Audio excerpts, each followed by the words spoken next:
First Bulldog walk of the season for Skip Holtz's Louisiana Tech squad, getting set for their home opener against the Grambling State Tigers as we welcome you to Conference USA Football on NFL Network, presented by the Home Depot.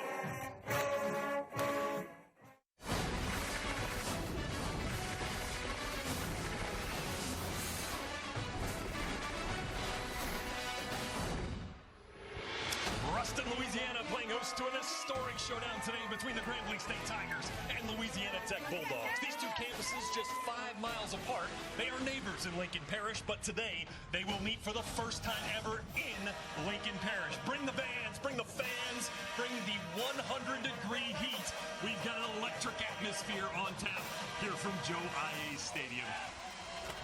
Hello, everybody. So glad to be here with you. Welcome inside the broadcast booth here on a beautifully hot day for football on the campus of Louisiana Tech. Alongside the two-time Super Bowl champion Max Starks, I am Rhett Lewis.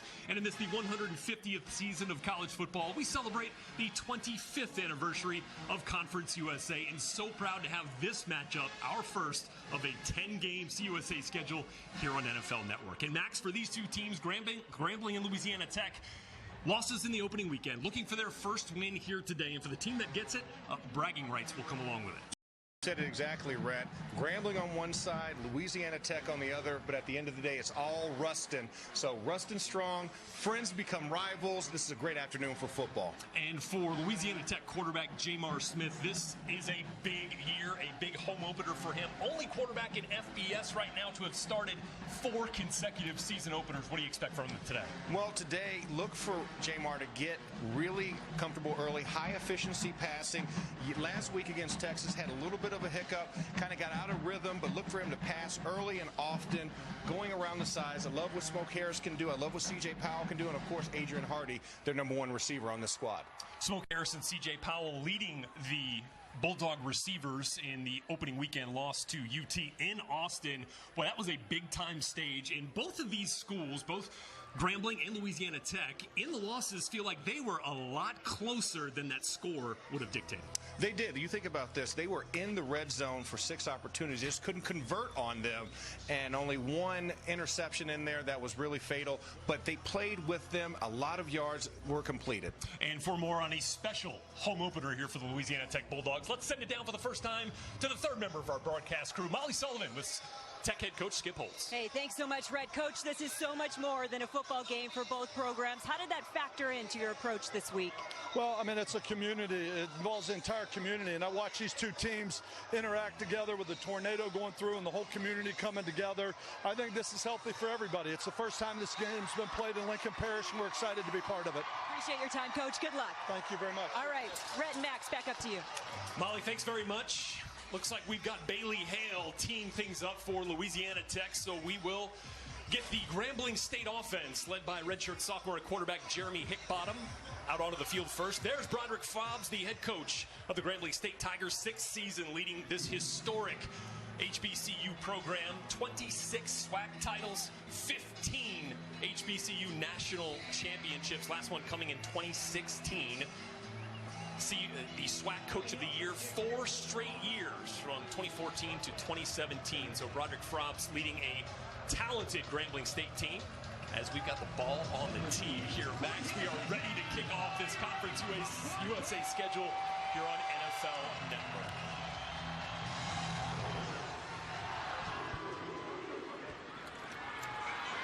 All right, and it looks like it's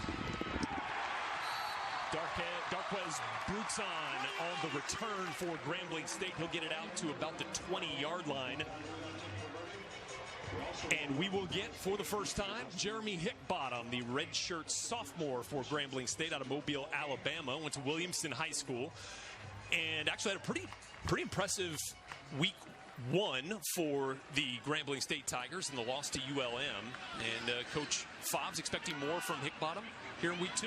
Yeah, expect him a dual threat quarterback, guy who can make first downs with his feet as well as throwing it through the air. Not as big yards, last week, but he had 500 yards rushing last season on the ground. Yeah, 68 yards in the loss to UL Monroe a week ago. He'll start with a little play action. Oh, Fobbs finds the open receiver. That's number 13, Quentin Geis. the senior out of Neville, actually was a little questionable coming into this game with a hip pointer, and he is limping off the field, as you can see, as he gets out to his position there, top of your screen. Hickbottom back in the shotgun. Here, another first down. So that's the redshirt sophomore Kevin Dominique on the carry here. And as you saw, Quentin Geis headed off the field for Grambling. We'll have Molly keep an eye on that one of their leaders on the offense. And the hip pointer, obviously giving him a little bit of trouble, but not enough to get that big first down play for the first play of the game. So 2nd and 9 here for Hickbottom, and it's a give up the middle. Kevin Dominique again on the carry. Won't get much, but will set up about a 3rd and medium here, Max, right at about midfield for Grambling State. And notice the up-tempo Broderick Fobbs and Mark Orlando are using. They're on the ball, ready to go, trying to take advantage of this heat and put a lot of pressure on this defense. Hickbottom once again in shotgun here. He's got 3 receivers out to the top of the screen. They're going to be in 10 personnel when you get 4 wide receivers quite often in this game. On the run, and he's got it complete once again. This time it's to their leading receiver a week ago, Devontae Davis, number 82. Big, tall target is 6'2", and Devontae Davis figures to get a lot of ISO opportunities in this game just because of the height differential. Okay, there's the look at your backs and receivers for this team. Keelan Elder did not get the start. It was actually Kevin Dominique, and they're the big boys up front, Max, and they're led by number 75, the right guard, William Waddell, was a freshman All-American when he started at Grambling. And his dad was a Nebraska Husker. That's right. And played for Tom he knows Osborne. how to play offensive line. And here this time, Hickbottom is going to keep it. He's got himself near first down yardage. We'll give him about 9 yards here on that first down carry. And this is an impressive first drive here, Max, all the way down just outside the 30 here in Louisiana Tech territory. And Hickbottom using the quarterback option, running the dive underneath and then running out the backside, which is to the right, and getting almost a first down. As a tackle made by B.J. Williamson from Louisiana Tech, a guy that has drawn a high praise from Tech head coach Skip Holtz. Quick throw out. Quentin Geis back in the ball game for Louisiana Tech, or rather for Grambling State. And looks like he's hurt again, this time off on the sideline after making that first down catch. And it was a normal hit to the sideline, but you saw that extra roll. Quentin Geis running a speed out real fast and getting up to the sideline, getting to the sticks, but that hit right out there. You see him fall, grabbing his hip. And at this point, with it giving him so much trouble, you got to wonder how much longer he's going to be able to deal with this thing. Oh, and we've got Hickbottom's got room inside the 20 before he's brought down by number 2, Connor Taylor. What a big game for the Bulldogs against UT in week 1. And they are keeping the tempo rolling here. Now inside the 15, they call this the green zone, does Grambling. That's right, green for zone. go. And, last week, having some issues, but they were good in the green zone last week, so let's see what they can do this time. Another little play action for Hickbottom, and he is going to be swallowed up. That is big number 97, Milton Williams, 6'4", 271 pounds, out of Crowley High School in Texas. There you see the numbers. Last year, Jeremy Hickbottom, 1,900 through the air and 500 on the ground. This guy is a touchdown machine when he gets into the green zone. 8 touchdowns last season. Yeah, 24 total on the year with the 16 through the air. And the Tech defensive staff, they knew that this was going to be a difficult task dealing with a dual threat quarterback in Hickbottom. There he is. Oh, nearly got picked off as he was looking for the Tiger receiver, Darquez Bruton. Take another look at this one here, Max. And had success earlier on the speed screen with the wide receiver coming forward, but not that time. And coming in off the edge, that's Meek Robertson. You knew this guy was going to be one of the key players on this defense. Preseason all-conference. He is a guy who's going to zero in and expect him to make a lot more plays this afternoon. If there's a defensive watch list, he is on it. Bednarik, Nagurski, Thorpe, all the watch list for Meek Robertson, one of their best players on defense. So here comes Hickbottom, a 3rd and 10 from the 15. And he's got it complete again. It's Devontae Davis down near the 5-yard line. So this drive continuing to roll here near first down yardage. Let's see. Looks like they're going to be a little bit short here, Max. 4th down. I'm going for it. Absolutely. Leave Hickbottom on the field. We've marched all the way down the field. Devontae Davis running a 2-step slant just there to get them in this position. I like it with the dual threat quarterback. Peter Hickbottom's got Kevin Dominique in the backfield, just offset behind him. There, he's going to make the give, and Dominique is going to be close here, Max, on a 4th and short. Grambling says they got it. See where they're stacking it up. Are they going to bring the chains out? Needed to get to the 4. It looks like it's going to be just north of the 4. They're going to take an official time. No, they're going to say it's Louisiana Tech football. Grambling comes up short. What a stop for this Tech defense. Wow, did not pass the eye test. Thought the sticks were going to come out there to measure it. All right, so there it is. Grambling State head coach Broderick Fobbs cannot believe it that Kevin Dominique did not get to the 4. But as we get Jamar Smith and the Tech offense out onto the field for the first time, we'll take a quick break here from Ruston. Just getting started here in the first quarter on NFL Network.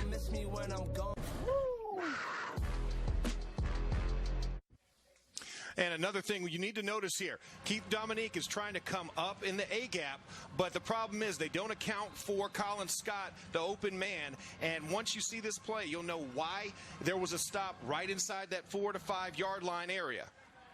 Darrell Lewis also getting in on the tackle, the 5th-year senior out of New Orleans. What a big stop for this Tech defense here as they're able to bring Jamar Smith out onto the field after an impressive Grambling State opening drive ends in a turnover on downs inside the 5. And those are just the type of things that Broderick Fobbs was talking about cannot happen in a game like this. They have to take advantage of when you're in the green zone, you've got to put points on the board.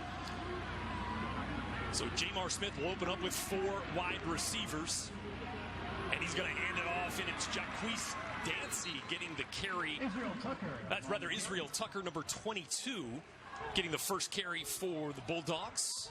First down carry go for 4 yards. We'll set up a 2nd and 6. Yeah, want to establish some breathing room from that end zone line. And they're going to move it. They've got the green, the yellow, and the red tempos here. So looking at about a yellow tempo here, trying to deal with the heat. Don't want to get their defense too winded early, just on the field for a long drive. Want to give them a chance to break. And another carry from Tucker will bring up a 3rd down and 5 here from the Tech 10-yard line. Look for Jamar Smith to the air for the first time here, Max. Yeah, this is a good opportunity for him. Snap back to Jamar. He's going out top of your screen there, number 84, Joshua Quiet on the reception. And that's good for first down yardage, so got to get that first down as an offense. Get that rhythm going a little bit. Yeah, get the monkey off your back and get going. And now they're speeding it up. Flag on the play. And we'll hear for the first time from Kevin Randall. Offense, number 15. Still first down. So a movement call on Malik Stanley, the graduate transfer from USA. Caught a touchdown last week for the Bulldogs. He gets called for the false start. That'll back up Tech to the 10-yard line once again. 1st and 15 as they'll replay the down here.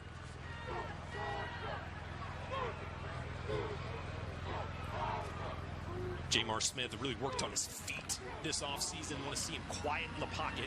Quick throw. And that one out to number 81, C.J. Powell. 6 receptions a week ago. His first one is good for a first down. And Jamar Smith knowing when to get out on the quick screen. You got 2 receivers leading the convoy, and C.J. Powell just dips in between both of the blockers and gets back all that yardage that they lost on the false start. For Grambling, number 21, Ryan Fields getting his first career start in place of Devoneer Martin, who will miss the first half due to a targeting call a week ago against UL Monroe. He comes up with the tackle. And now it's another handoff here. Jamar gets it off to Israel Tucker. And Tucker good for about 4 yards. Yeah, Israel Tucker coming off the right side. That's a weak side type of play, and he just weaves his way and picks up an easy 5 yards. 2nd and 6 coming up here for Louisiana Tech, just across the 30-yard line. Yeah, C.J. Powell, such a big game last week. He and Smoke Harris were, as the, they call them the speed slots. Coach Fitch likes to call them the short slots. Exactly, both 5'6" and 5'7" respectively. And here comes Jamar back to the air, cannot connect with Malik Stanley there. So another third down coming here for this Tech offense. And Malik Stanley was trying to run a 5-yard out, and he kind of tripped right out of the break, and that threw off the timing to Jamar and himself. So Malik Stanley will come out of the game. In for Tech is number 80 for the first time, Griffin Hebert, when his last week had a terrific game, career high 5 catches, 50 yards, and a touchdown from Jamar Smith there in Austin against UT. CJ Powell in motion here. Oh, blitz up the middle, and Jamar just able to flip that ball forward. They're going to call it incomplete, but pressure on the play coming from number 40, Brendan Vaughn. Brendan Vaughn blew right up the middle of that offense. And on the replay, you're trying to run a screen, but Brendan Vaughn sniffed it out as soon as that offensive line split. He saw the gap and just shot it, and Jamar was lucky that the running back was still in the zone so he could at least flip it up for a no gain and not take that sack. Dangerous play there from Jamar Smith as his intended receiver seemed to be Willie Allen, the big left tackle, number 73. Thank goodness C.J. Powell came back to the football, and that will bring out Brady Farlow for the first time, the Tech punter. 2 punts a week ago, 35.5 average, and that was one aspect of the kicking game for Tech that head coach Skip Holtz was actually happy with. Of course, different story when you bring up Bailey Hale's day, missing those 2 field goals. All right, back deep for Grambling State, number 82, Devontae Davis. Will again getting the call at punt returner because Devoneer Martin, who would normally be back there, is suspended here for this first half. He's going to call it a fair catch. Now moving back to about the 23. And so with 7:53 left to go here from Joe IA Stadium, zeros across the scoreboard for Louisiana Tech in Grambling State in this battle for Lincoln Parish. Back here with you on NFL Network, getting a look at the Louisiana Tech softball stadium, which took a big hit from a series of tornadoes back on April 25th, which destroyed parts of Lincoln Parish here in Louisiana, including the Louisiana Tech campus. There, another look at the softball stadium here. Thankful that the Joe IA Stadium here was relatively unscathed. And there's a look at Skip Holtz and some of his guys aiding in the relief efforts. Grambling State's guys also getting in on the action. They are hashtag Rustin Strong as we send it down to Molly Sullivan. Yeah, Rhett, to your point, these two programs genuinely pull for each other. This is Rustin Strong. And really, you know, Max said neighbors become enemies today. Yes, but character was revealed in the past few months, raising money, building hope in the process. 2 teams using the platform of athletics to show respect, Rhett. Thanks very much, Molly. A deep shot there from Jeremy Hickbottom. Looking again for Quentin Geis, who keeps trying to tough out that hip pointer. This kid is, in fact, amazing because Jeremy Hickbottom unloaded the arm, and Quentin Geis was just a step too shy to get underneath it. And again, mentioning the tornadoes there, we also want to help people affected by Hurricane Dorian. And you can do that by visiting redcross.org or by texting Dorian to 90999 to give $10 to the American Red Cross Hurricane Dorian Relief Fund. Back to the action here. It's Hickbottom. Again on a rollout, but he's going to take this one himself, Max, and get close to first down yardage on second down. They're going to mark him about 2 yards shy. So we'll have a 3rd and 2 coming. And a great job. You saw Hickbottom on a design rollout. He was holding the ball a little bit too wild for my comfort, but then deciding to get up north and give them a 3rd and short opportunity. All right, so this Tech defense on the field for a long time in the opening drive, but able to come up big where it mattered the most. The turnover on downs on that 4th and short call. Now trying to get off the field here on 3rd. Quick pass out to Devontae Davis. He's got the first down and more, Max, across the 45-yard line. Devontae Davis with some early catches here. We'll give him, that is 3rd on the day. All right, here's a look at that Louisiana Tech defensive line. Imagine we're going to see a rotation here with the heat and the tempo of Grambling State. And those linebackers, watch out for Willie Baker, number 85, as an edge presence, Max. Yeah, Willie Baker had a day last week, and he's one of the guys that I'm sure will be playing a lot of plays. And there goes the secondary. Daniel Jeremiah, our lead draft analyst here on NFL Network, calls L'Jarius Sneed number 1, Tech's best pro prospect on defense. But, of course, Amik Robertson will have something to say about this Tech defensive performance today. He will, and L'Jarius Sneed was a corner last season. That's right. Made the transition to the safety position and has been doing a great job. All right, so 2nd and 8 coming here for Jeremy Hickbottom. Another quick pass, and this one's out to number 1, Donald Johnson. He plays that Tiger position for Broderick Fobbs. And James Jackson there on the tackle. He had 9 of them a week ago. He did. Another quick screen and just takes it out to the outside. James Jackson just forces him. But the extra yardage by Johnson to get the extra 2 to 3 yards to put them in a little bit of a better situation as they have 3rd and about 7 to go. Okay, so it'll be a 3rd and 7, 2 yards shy of midfield here for Grambling State with an impressive offensive performance here to start from Joe IA Stadium. Here we go. It's Hickbottom again looking to the air. Looks like a miscommunication between he and Donald Johnson. And that's something you can't have when you're trying to do something. You know, you have a trip set to the lower side of the screen with the ISO at the top, and Jeremy Hickbottom just stares down his receiver. So if I'm a safety, I'm not going to move if I see the eyes of the quarterback staying over here, and then he commits to the throw. But Donald Johnson stops his route and makes it look worse than it really is. So 4th down coming here for Grambling State. Another nice stop from that Louisiana Tech defense. That'll bring out number 33, Miguel Mendez. Went all the way to California to get a punter. Did Grambling State. He's from Gonzales, California. Here we go. And that punt is going to land about 5 yards deep in the end zone. Touchback coming, and we got a timeout on the field. And when we come back, get another look at Jamar Smith in that Louisiana Tech offense. This is Conference USA Football on NFL Network. From morning to night, NFL Game Day, all day Sunday, only on NFL Network. Welcome back to Conference USA Football on NFL Network, presented by the Home Depot. Yeah, you need your fans out there today. 99 degrees, feels like 102, probably even hotter down there on the turf, and that is where we find Molly Sullivan. Yeah, Rhett, we asked Skip Holtz on Friday how they will look to tackle the heat element. Coach told us straight up, we play. Simple as that. Yes, there are IVs available, keeping a close eye on cramping. On the other sideline, Broderick Fobbs said, listen, we're going to play a lot of people, find a way to be at our strongest in the 4th quarter. Now, beyond that, Rhett and Max, I did some research. Dean Kleinschmidt's approach to when it comes to fighting the heat, head athletic trainer in the NFL for 41 seasons. And really, the key is if you lose 3% or more of body weight, that's when you're at danger. So 4 pounds or 2% of body weight, typical loss for 200-pounders. And oh, by the way, yeah, Dean Kleinschmidt is the father of our very own Rhett Lewis, guys. Pops, hydrate, hydrate, hydrate. If you waited till today, it's too late. You had to start a lot earlier in the week, right? No, exactly. You are behind the 8 ball, and Skip Holtz alluded to it. A couple of guys were already on the list for IVs yesterday and this morning to get ready for this contest. Look at Molly, though, going deep into the research here in our opening game. Find Pops. Good stuff there, Molly. Thanks very much. Let's get it out to your Jamar Smith. 2nd and 6 coming here. He's got a screen set up to Israel Tucker. Oh, nice play made by the left corner, Joseph McWilliams. Joseph McWilliams sniffed that out immediately. Sure did.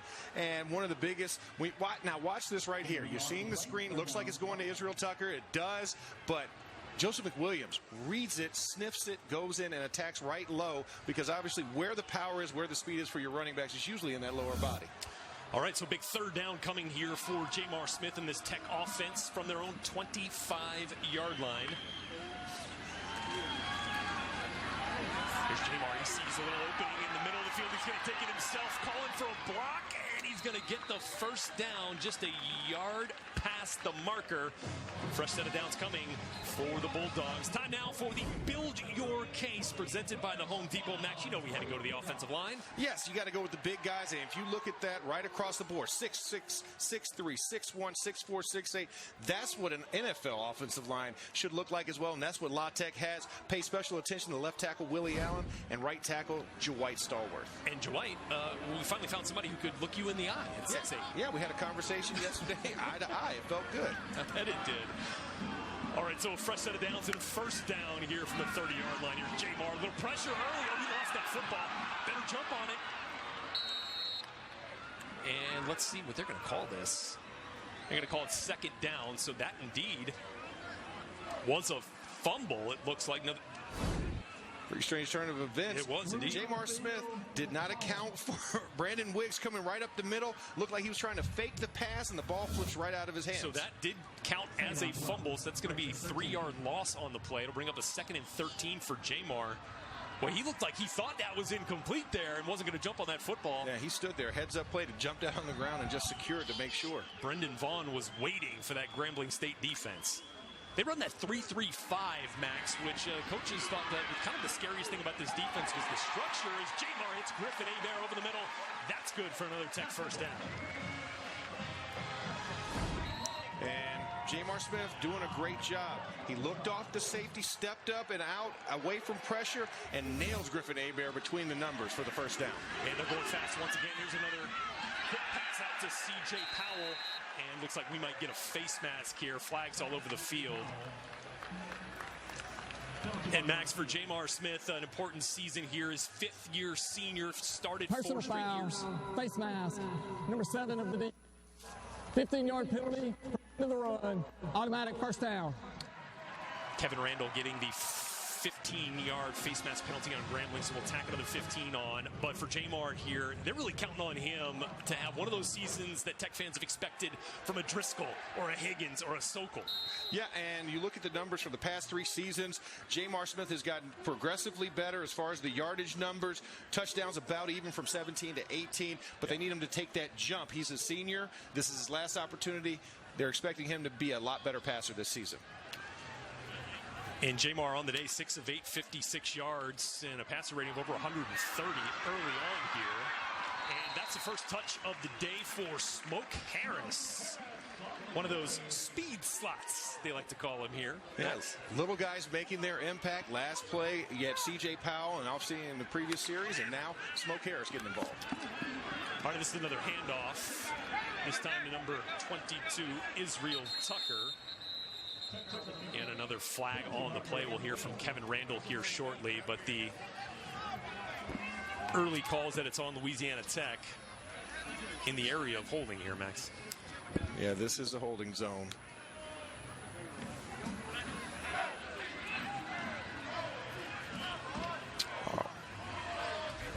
There are 2 fouls on the play. Holding, offense, number 65.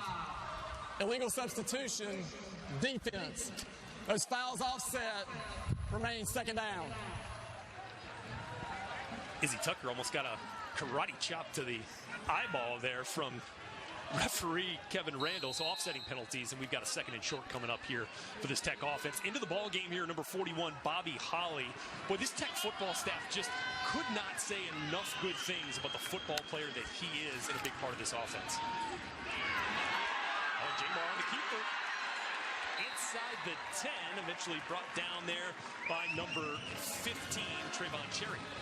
And a great job. You bring in Bobby Holly, who's a bigger back, so you're expecting the gut play. Right. They fake the gut, and Jamar keeps it. And what a great job to get into the red zone and get a fresh set of downs. Justin Henderson into the ball game at tailback as well, standing right next to Jamar Smith. First time we've seen him on the day. And here we go, first and goal for this Tech offense. Another handoff, and it's Henderson. He is into the end zone. First touchdown of the day goes to La Tech and Justin Henderson. And the play design of this touchdown play was so phenomenal. You know you already had 2 smaller guys. You have Wayne Toussaint ISO'd at the top of the screen, and then you have Smoke Harris coming around on the jet sweep, but then Henderson right up the middle on the gut, got the linebackers looking at the motion, and he just sneaked into the end zone for the first score for the Bulldogs. Bailey Hale on for the extra point.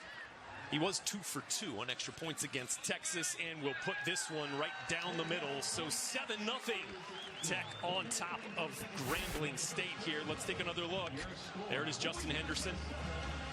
Fumbled a week ago against Texas, so some nice redemption for number 33, getting Tech on the board. And look at the right side of the offensive line. Dwight Stallworth just building a wall for Justin Henderson. 1:34 to go. GS2. I thought you knew. Are we calling it Grambiana Tech on the t-shirt? I think so. Grambiana Tech University. Boy, we've got some split households here in this battle for Lincoln Parish. We'll continue here in a moment. Sundays, though, NFL Network has you covered. It all starts with NFL Game Day morning at 9 a.m. Eastern, followed immediately by NFL Game Day Live. NFL Game Day highlights will look back at the afternoon games, while Chris Rose and Deion Sanders wrapping up the day at 11:30 with NFL Game Day Prime. Sunday is game day on NFL Network. First career touchdown from number 33, Justin Henderson, has Louisiana Tech on the board. As I mentioned, nice bit of redemption for him after fumbling a week ago, a turnover that led to a touchdown for Texas. Yeah, you have to feel good being in front of the home crowd and getting your first career touchdown. No question, Bailey Hale has it teed up once again. Back deep here for Grambling, right at about his own goal line. And it looks like we've got Darquez Bruton there on the return. He'll get that out to the 15-yard line. How about Burt Jones, the Ruston rifle, born here in Ruston, went to Ruston High. Of course, played at LSU, still a huge fan of both Grambling State and Louisiana Tech, was the 1976 NFL MVP. He's got the split shirt, too. He went to Grambling Tech as well. He actually texted that photo to Grambling State head coach Broderick Fobbs. He is a fan of both of these schools and wears those colors proudly. Great to have Burt Jones probably in the stadium here. Comes to most of the games. Yeah, he attends a lot of the football games down here in Ruston, whether it be Grambling or La Tech. But he usually likes to stay off in the corner. Yeah. Stay quiet, unassuming. I love it. He's going to stick out, though, with that shirt, I feel like. Well, him and the guy that was in the parking lot. They had to get together. They probably hung out before the game. Grambling. It is their first. It will be 30 seconds. Broderick Fobbs is not going to like this. Coming out of a change of possession, and you already got to call a timeout before you even run a play. Yeah, that's one of the tough things. When you talk about early in the season, these are some of the things that the hiccups you got to clean up before you get into conference play. And that's coming out of a timeout, coming out of a break, and still having to call an additional timeout because guys weren't on the same page. So Louisiana Tech, the scoring drive, 9 plays, 80 yards, took 4:09 off the clock. And you were commenting, Max, that you liked how Jamar Smith was selective in the run game. I like the fact because here's the thing. When you're young, you always want to use your feet. And then as you get older, you get more mature, more experienced. You try and look off the passes. And what I liked about Jamar, the knowledge of this offense, taking his times and picking and choosing when to pull it, when to give it. And he made a great play right before that touchdown of pulling it underneath to get the first down for La Tech to put them in the position to score. Knowledge of the offense, one of the things head coach Skip Holt singled out to us. 4 years playing football here at La Tech. Nobody knows this offense better. So back and ready for play here. A 1st and 10 from the Grambling 16. Hickbottom back in here at quarterback and got the ball spotted, but we're going to take another chance to try to figure things out here. Is referee Kevin Randall. And just a couple extra seconds for these defenses to get their legs back under them, right? Extra time to breathe is always a good thing, especially when you look at how early they've been up-tempo on the football. Not a lot of substitutions by either side. And when they do substitute, it ended in penalties. So these guys are very happy to just relax 1 second. Think of it as the calm before the storm. So I'm wondering if Coach Fobbs is upset at how the play clock was being reset, and that is what prompted the timeout for Grambling as he was having a conversation there, friendly, albeit, with referee Kevin Randall. All right, we are ready for play here. Notice the towel. Oh, yeah. You have Where's to keep your the towel? It's somewhere. I think it's in my backpack. All right, we got a handoff, and it's the first carry of the day, number 44, Jakari Nichols. Offensive coordinator Mark Orlando, a veteran HBCU assistant coach, has said that he likes to use Jakari actually in the pass game as the third down back here, gets an early carry on this drive. And trying to get things going. Willie Baker in on the tackle. This is one of the guys we keyed in on, playing the outside backer position. Look for him to get involved, especially when he gets into passing situations. And a quick screen out to Keelan Elder. He's unable to come up with the football. That is a forward pass, despite the Tech defense jumping on that ball. Always good to jump on the loose ball, right? You never know. Yeah, hey, never hesitate. Yeah, there's a look at Mark Orlando, quarterback for the Florida State Seminoles back in 1975. Reminds me of running backs coach Dick Hoke from the Steelers. He looks like one of my assistant coaches. He has been around and has been an offensive coordinator, offensive coach here in HBCU for a number of decades. Here's a very accomplished career. Here in his first season with Grambling. All right, 3rd and long here for Hickbottom. He's going to the air. He's got it complete. That's number 10, Lyndon Rash, but he is well short of the first down, and this Tech defense, Max, comes up big once again. And Louisiana Tech doing a great job keeping everything in front of them. You never want to get a guy loose, running free.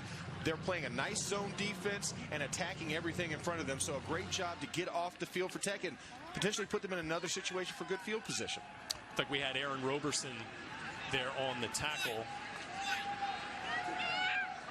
They're playing the star position. That's right. You got a cat on one side and you got a star on the other. Don't forget about the Tiger. Oh, forgot the Tiger receiver. Yeah, they're all over. A lot of names.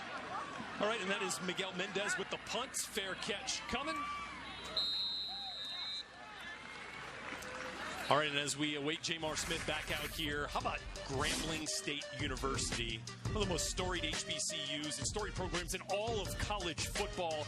You can't talk about Grambling without Eddie Robinson, number 3 all-time in career victories. How about Doug Williams, quarterback for Grambling, 1974-77, now in the front office of the Washington Redskins. Everson Walls, how about a Super Bowl champion here as a defensive back for the Tigers, 77-80. Of course, made his mark with the Cowboys and the Giants. Storied history for Grambling and their 15 HBCU national championships. First and 10 here for Jamar Smith, and we have flags once again here, Max. It's like a procedure penalty coming. I'll start. Offense, number 73. 5-yard penalty. Remains first down.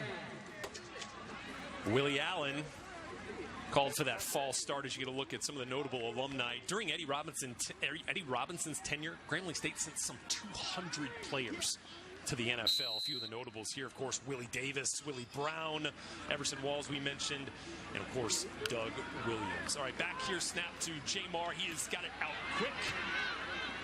And that is Israel Tucker, who took a big shot there.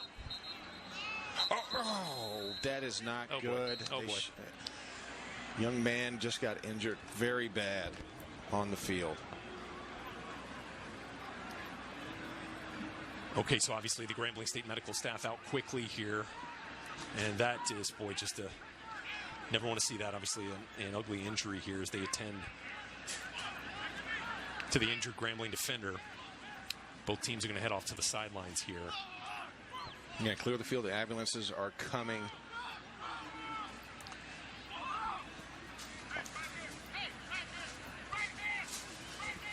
Boy, just wishing our best here. That's going to be the end of the quarter. And while they attend to the injured player here, we're going to take a quick break. We'll be back from Ruston after this. Be eating a W tonight. Woo! Bucks, Panthers, Thursday at 8. Back here with Conference USA Football and NFL Network in a scary moment here for Grambling State Tiger, number 7, Danquarian Fields. Obviously a lot of concern on both sidelines here as head coach Broderick Fobbs out to see and to help his player Danquarian Fields, who they are strapping onto the gurney right now. They're going to put him into the ambulance and take him off the field. But it was an injury as Fields was going to make a tackle on Israel Tucker for Louisiana Tech. And we're going to give you the replay here, but we're going to stop it short due to the severity of the injury.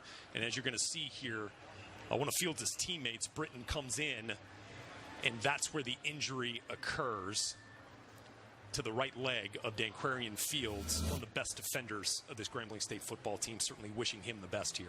Yeah, last week he was all over the field making plays against ULM, and obviously a guy that Broderick Fobbs was keeping as one of his bright spots, especially going into SWAC play in a couple of weeks. And after that injury, that's a huge blow to Grambling State. Boy, 16 tackles a week ago against UL Monroe to lead the team. He plays that cat position that we were talking about here. And obviously a lot of concern from both medical staffs out to attend to Danquarian Fields. And during the break, we didn't get to, nobody else got to see this, but a lot of the La Tech players were circled around him, you know, giving their well wishes. And then, of course, the Grambling State players were taking a knee, saying prayers across the field. Yeah, very severe situation to a very good player. And you knew immediately. You saw number 51, Brandon Wiggs, and then also number 4, Damian Krumity. Both knew immediately the severity of the injury and visibly disturbed. There you see, as Max was talking about, the Louisiana Tech players coming off their sideline, because that's about where this injury occurred. All to wish Danquarian Fields well here as they get him strapped in and set to take him off the field here. Boy, just a devastating injury for Fields and a devastating blow to this Grambling State defense. Yeah, senior on this squad, one of the leaders on the defense, and at the safety position, or that cat type of nickel position. You know, this guy is a guy who is the heartbeat of this team, especially in the secondary room. And, you know, you wish him all the best, because this is not a good time to have that type of injury, especially in front of all these fans. He's a Louisiana native coming from Arcadia High School in Arcadia, Louisiana. That's right. Was a big player. Was their lead tackler a year ago as well. So, you know, has been an impact player for this defense for a long time. And as they, a little round of applause here as they were just getting him up on to the stretcher. And opening the gates now. Bring another ambulance in here. And there you hear it. The ovation from the fans here at Joe Wiley Stadium as a hand goes up from Fields as he goes off.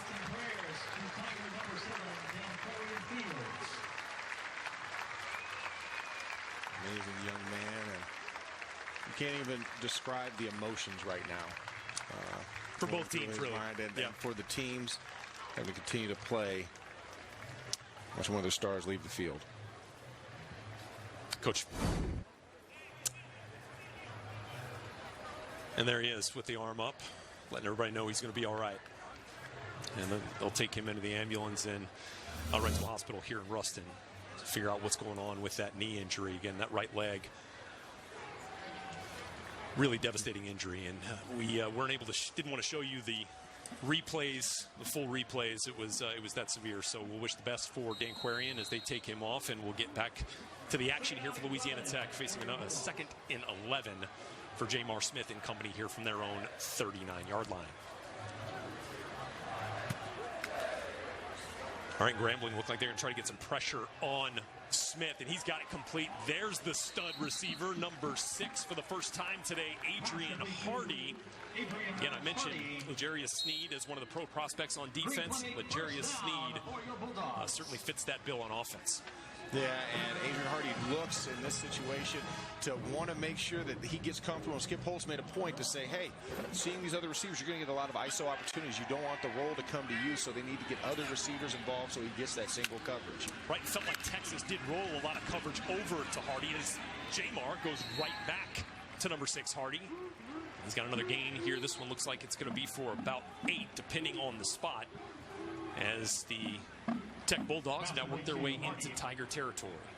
And Adrian Hardy is a guy coming off an 1,100-yard receiving season last year. He has that NFL-type body, 6'2", 200 pounds, and can run. 5-yard gain, rather. 2nd and 5 coming for the Tech offense. There's the clap, by the way. Can't do that in the NFL, as we found out during preseason. Yeah, I watched that with Kyler Murray. That was back-to-back penalties on that clap. Let's see, Israel Tucker looking to get a first down here. They're going to start moving the chains after the handoff from Jamar Smith. There we go. The pitch out. So does the knee go down? Right. After the movement. Good hop. Joseph McWilliams, first one in for Grambling. Looks like he kept that knee off the ground. So we're going to should give credit for the second effort, and they do. 1st and 10 now. Yeah, Damian Crumity was the kickstand on that. That's right. Use whatever you got at your disposal, Max. Hey, until they blow the whistle, keep action going. Okay, so this play is under review. Let's take another look at it. Pitch from Jamar goes to Izzy Tucker. Damian Crumity coming in. Who's the first? Looks like that was actually McWilliams the first, but there's the kickstand that you were talking about. Yeah, there's a kickstand. Now watch for the knee. You can't see the left knee really.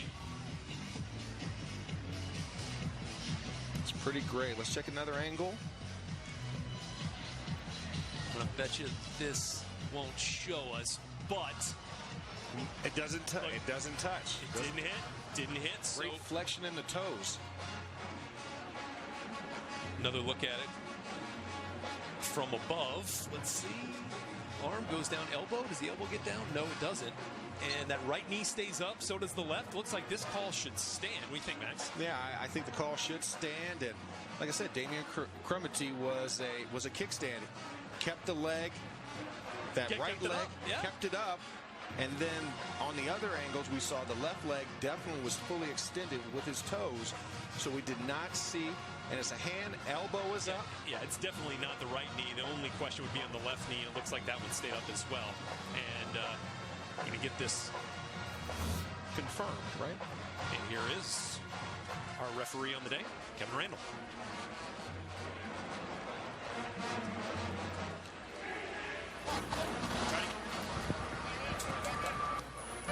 Check, 1-2.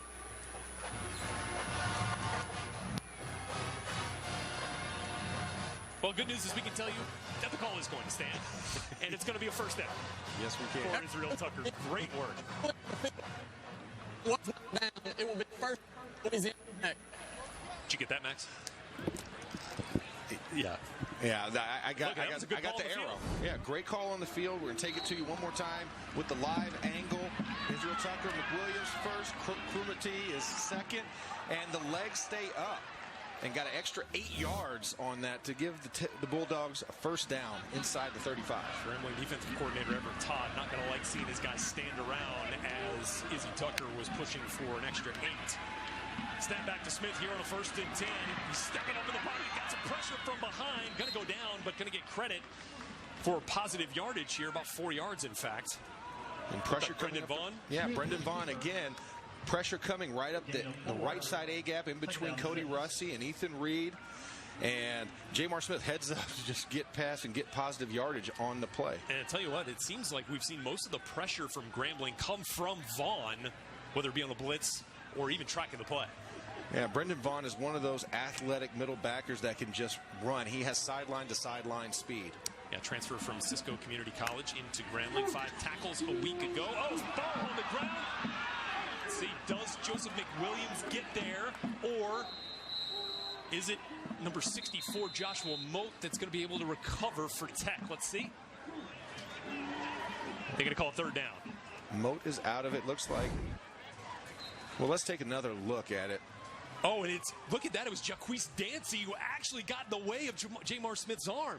Yeah, going for the play fake, but Jamar doesn't even go for the fake. He tries to go and throw a speed out and gets knocked out of his hands. But luckily, I think it was Javante Woodard that ended up covering up the ball to maintain possession. Yeah, it was Moat who was certainly efforting it. And here's Jamar taking it on his own again on 3rd down. And he does, in fact, have enough for the first of this drive. Continues as this Tech offense approaches the red zone. And this, of course, an area we talked about last week against Texas. They want to try to avoid sending Bailey Hale out to kick a field goal here and punch this thing into the end zone. 7's always greater than 3. Yes, let's send Bailey Hale out for an extra point. Exactly. And Damian Krumati on the tackle there, but you could see both sides are starting to wear down a little bit with this heat. Think about that delay. Even though they weren't playing, that's right, it was still roasting in that heat because that AstroTurf's kicking off another 10 degrees of heat. And both teams went up tempo for the majority of the first quarter. By the way, man responsible for the lone score today, Justin Henderson, into the ball game once again, and he gets the rock down to just shy of the 15-yard line on a 1st down carry. Like I said, he's your touchdown guy. Right, yeah, Justin Henderson. So he's the red zone threat. Right. Normally that's in the air, but Justin Henderson doing a great job of really running the football and just running with a head of speed. He's not making a cut. He's just going right down the alley. And number 41, Bobby Holly, into the game here. And last year they were about 70-30 run when Holly was in. Here's another one, and this time it is Henderson once again, although not going to get much, if any, on that carry. Henderson on the carry. Getting a yard on the play. Number 46 on the tackle there. That's Anthony Boston. Who's playing that cat safety? Yeah, playing the cat position for Dave Quarian Fields. And that position of all of them, when you're thinking about a 3-3 nickel defense, kind of acts as like an outside backer to a degree, but he doesn't play up on the line of scrimmage. They will bring that cat up if they feel like they need a little extra run support, but that was more when Fields was in the ball game. Now for Jamar, big 3rd down here at the 15. He's going up top. Griffin Hebert just out of the reach of number 80. Hebert, who caught a touchdown on a play very similar to that a week ago against Texas. So here comes Bailey Hale. And The body language by Jamar Smith was very indicative of what he thought of that play, and Hebert ran a perfect corner route. And look at there it is, a little deflation. And that's Jamar. what Coach Skip Holt said. One of the things that they're working on with Jamar is he's so hard on himself. He gets down, he gets deflated. They want to pump it back up. Let's see if Bailey Hale can do that. And there we go, Tech fans. How about it? Bailey Hale with his first field goal of the season is good. And Tech will take a 10-0 lead here with 10:13 to go from Joe IA Stadium in this first half. You're watching Conference USA Football on NFL Network. It's UTSA for the first time ever. Next Saturday at 3:30, live on NFL Network. Welcome back to Ruston, Louisiana. 10-0 Louisiana Tech on top of Grambling State in this battle for Lincoln Parish. Earlier in the second quarter, Grambling State defensive back Danquarian Fields with a severe right knee injury, left on a stretcher for more now on the injury. Let's send it down to Molly Sullivan. Rhett, thank you very much. We saw the Grambling State medical staff pop his right knee into place on the field. I'm told that it is dislocated. They are also concerned about possible torn ligaments, so we'll keep a close eye on that. You guys talked about how he's one of the best defenders on this Grambling State team. Well, he's one of the best athletes in the entire conference. Really came into his own last season, registering 60 tackles to lead the team, Rhett. Thanks very much, Molly. Good work down there on the sidelines for us. We'll keep you updated on the status of Danquarian Fields as Bailey Hale has this teed up. And it is Jakari Nichols back there on the return, and he's got some space. Out across the 20 and just across the 25 before eventually brought down. We'll bring Jeremy Hickbottom back out here, but another scoring drive for Louisiana Tech after the 9-play, 80-yard drive that resulted in the Justin Henderson touchdown. Tech turns to Bailey Hale after going 11 plays and 45 yards, 4:57 off the clock. The 33-yard field goal from Hale, his first, the rough outing in week 1, and has Tech up 10-0 on the Tigers. And we talk about the length of these drives. Tech had 6 drives against Texas that went for over 8 plays, including a couple of 11-play drives. And they're continuing that trend today, and just what that does for your defense keeps them fresh because they're staying off of the field, especially on a hot day like today. Our little play action for Hickbottom here on a first down, and he's going to try to take this thing himself. And boy, does he get positive yards almost every time, Max. It's very tough. I mean, think about this. He's 6'4", about 220 pounds. He's a very big dude to bring down, and he's also athletic and shifty. And as we watch the replay again, just juke left, right, get forward. 1 guy, 2 guys, 3 guys to take him down. In fact, and that's going to be another first down now for Hickbottom on the ground. He does lead the way for the Tigers with 40 yards ahead. There it is. Kevin Dominique busting through that Tech defensive line. It's like a gain of 8 and a second and short coming. And Grambling, this is a team, they will play a lot of 10 personnel, but they get into 11 and 12. They like to run the football, and you see it starting to pay dividends in the second quarter. The offensive coordinator, Mark Orlando, telling us they like to get the tight ends on the field early in the drives as a tone setter. They go in 11 and 12 personnel. There's Dominique. And it looks like he's just going to get a first down. They are going to move the chains. So first down coming as Grambling State approaches midfield. And Courtney Wallace in on that tackle, but Dominique just bowls the head down and gets those 2 yards. And that's the type of football I love to play. You know, just 3 yards in a cloud of dust, going forward. Don't get into a passing matchup. Not today. It's too hot. Too irritable. Tech able to get some fresh defenders out onto the field. Trey Baldwin comes in for Connor Taylor. That's an interesting one to watch. Taylor had a big game against Texas a week ago. There's Hickbottom complete. There's our man, Quentin Geis. Once again, cannot keep him down. I mean, bubble gum, a couple of sticks. I mean, whatever he needs, he's going to get out on that field. And just does a great job running and sitting down right at the sticks for the first down. And obviously, he has that hip pointer, but he's still out there, still making plays. Third catch of the day is Kevin Dominique gets another carry, just kind of gashing this Tech defense on this drive here, Max, through the ground. And that's one of the keys when you're a running team. When you start to get late, know that you've been on the field a long time. You just start running, and then those plays just keep popping. They might be 2 and 3 here, but you get those 8, those 10s, those 12-yard gains because the defense is getting tired. All right, so second down here for Hickbottom. He's going to give, and this is the first carry of the day for Justin Richard. Had 3 carries a week ago, and going to give him another first down. as this Grambling State offense approaches the green zone once again. They were unable to convert back in the first quarter, drove it all the way down to the Tech 4-yard line before having to turn it over on downs. Big stop from this Tech defense. See if they can come up big once again here. Yeah, another fresh set of downs and more time on the field. It's Richard once again on the carry. It's going to push forward yard at most. 2nd and 9.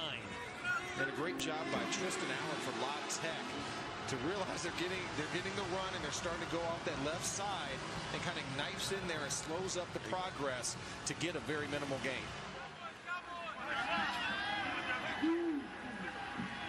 So the 2nd and 9 will come from the Louisiana Tech 31-yard line. Here's Hickbottom. Got a little bit of time looking downfield for number 10, Lyndon Rash. Good coverage on the play there as Darrell Lewis was coming over to clean him up. A little pressure on Hickbottom there at the very end before he let that ball go. Let's see this one, Max. Yeah, Hickbottom standing in there. Meek Robertson comes on a corner blitz off the top of the end zone and just gives a nice solid hit to Hickbottom and kind of throws the ball off. Puts his other defenders in place to potentially have made a play. 9 career interceptions for Robertson. Looking for a sack today. Yeah, he wants to get on all the stat sheets. Yeah, fill it up. He's satisfied with just a couple. 3rd and long here for Hickbottom. Looking end zone for Devontae Davis. Coverage on the play there. Michael Sam just out of reach for Davis. So a 4th down coming here. Field goal range for Grambling. Yep, they're going to send the field goal unit out onto the field. And another great job. We haven't talked about this enough, but the Grambling State offensive line doing a great job of giving Hickbottom a lot of time to go through his progressions and find those receivers. A little bit off on that last one, but they're doing a great job up front with handling this front seven. So 48-yard field goal coming for number 30, Garrett Urban, the redshirt sophomore out of Houston. It's Mendez on the hold. And that ball is going to sail wide left. So Urban unable to put the Grambling State Tigers on the board. It's still 10-0 Louisiana Tech here from Joe IA Stadium on NFL Network. Latest on Brown, and watch Game Day Morning tomorrow at 9 a.m. Eastern. Welcome back to NFL Network's coverage of Conference USA presented by the Home Depot. Louisiana Tech on top of Grambling State 10-0, 6:42 to go in the second quarter. We talked about the history involved in this matchup. The closest road trip Grambling State is ever going to take. Just 5 miles separate the campuses of Louisiana Tech and Grambling State. Hashtag Lincoln has been on Twitter all week long ahead of this one. Now, this is the first time they're meeting in Lincoln Parish, but they did meet on a neutral site at the Independence Bowl in Shreveport. Louisiana Tech got the win 20-6 to open the 2010 season. All right, opening this next drive here, Jaquise Dancy on the handoff from J.Moore Smith, and Dancy down the right sideline. And he's going to get all the way down to the Tiger 30 before eventually brought down. Looks like Donald Freeman saved a touchdown. Yeah, and there's a flag down on the field. But what a great job. Just a handoff. And Jaquise Dancy just looks it up, takes it out the back door. And just you see the speed coming, and then right at the last second, tackled. But I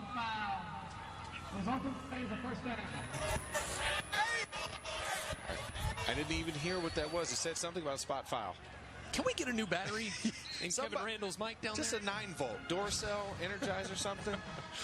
Those Rayovacs aren't working too well. All right, so it is still a first down. It is still a big run. It's just not as big as we initially thought. They're going to back them up to the 48-yard line. Still a first down coming here for J.Moore Smith. But, boy, Jaquise Dancy is the home run threat at running back for this Tech team.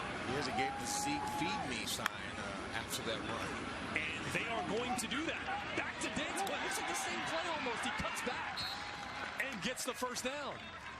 And Jaquise Dancy was right to ask for that ball again. Another first down. Like you said, he taking it up the backside and then just one cut out to the right side. He wants the football. Great blocking by this offensive line to answer. And we take another look at this. G. White, stalwart, just driving the guy down. I mean, G. White doing a great job. This is one of the guys we talked about earlier. A big offensive tackle who can create a wall for his running back. Dancy stays in the game. I mean, he gave him the Zeke one more time after that one. Keep it rolling, right? And they're going to do it once again. And Dancy, boy, he is slippery through the hole, but the Grambling State defense rallies to the tackle. Looks like number 42, Markale Jackson, in on the stop there for Grambling. But just think about the amount of guys it took. So the energy level that's flowing through Dancy right now, it took 4 to 5 Grambling State defenders to bring him down. All right, so Jamar's got him ready for a 2nd and 9 from the Grambling 36. Just over 5 minutes left in the second quarter. Oh, a little trickery. A little reverse. Dancy pitching to Smoke Harris. Smoke makes one miss, but he is going to lose yards. Boy, nice coverage here for this Grambling State defense, not falling for that fake. Yeah, Grambling State was on top of it, watching it, and just let's take another look at it. The handoff, I think Dancy's been the guy. And then 19, Smoke Harris takes it, but not being fooled is that Grambling State defense. And just look at the tracking. That's that defensive line. Anthony Mullins coming in to force it backwards because he realized I blew through the line. I'm going to make something happen, and I turned it back for his teammates. Yeah, number 47, Dantrez Scott, coming up there, making a big stop on the reverse. I thought we might have had a Grambling State defender over the line for offside. So Jamar's going deep. He's got Griffin Hebert for the score. Touchdown, Louisiana Tech. There's a flag that was thrown late. We thought it was going to be the offside early. Defense, number 90. Oh. That foul is declined. I'm declining that too. All right, yeah, no. Declining that microphone, but Jamar Smith taking full advantage, seeing the defender come across the line early, and then taking advantage with the big toss to Hebert. And that's exactly what you want to do in those situations. When you know there's a penalty, when it's quote-unquote like the untimed down or a free play, he's the guy that throws it and found Hebert running scot-free up the middle on the post route. Hebert with a touchdown a week ago. He's now got 2 on the season. Bailey Hale puts the extra point through, and Tech adding to the lead, 17-0. Big throw here from Jamar Smith. Here it is, taking advantage of the offsides call and going deep for Griffin Hebert. Sophomore from Lafayette puts Tech up 17-0. We're back on NFL Network after this. All right, back here with Conference USA Football and NFL Network, presented by the Home Depot. Louisiana Tech taking a 17-0 lead on the 40-yard connection from Jamar Smith to Griffin Hebert, and he got some protection despite the offsides call on Kobe Foster. And it was a great job. Heads up, when you talk about guys, I love how Ethan Reed does a great job of making sure that even though the guy jumped off sides, that he still came in and blocked. Indeed, a big-time scoring drive there for Louisiana Tech to get some more points on the board here. So with 4:38 to go, 17-0. And again, this is one of those games for Grambling State as Bailey Hale teased this thing off. Jakari Nichols back deep to receive that Broderick Fobbs was talking about. Got to capitalize. They're unable to do so here as Nichols brings this ball back to just about the 20-yard line. And another look, Ethan Reed is playing the right guard position here, and he just steps down on the play to block for Kobe Foster, who jumps offside, helps Cody Russi out because he's snapping us to the snap hand, and does a great job to allow Jamar to step up and find Hebert on the seam route, which turns into a post route for the touchdown for La Tech. So Jamar Smith, 11 of 14, 126 yards and a touchdown on the day. Having himself a day here in Louisiana Tech home opener. So Jeremy Hickbottom, who himself is a big part of this Grambling State offense with 50 yards on the ground thus far, trying to get some points on the board here. It's Hickbottom going to go to the air, but he's going to go down. He's going to go down. That is number 96, the big fella, Kadarian Mason, captain on this defense, a leader, and now has himself a sack.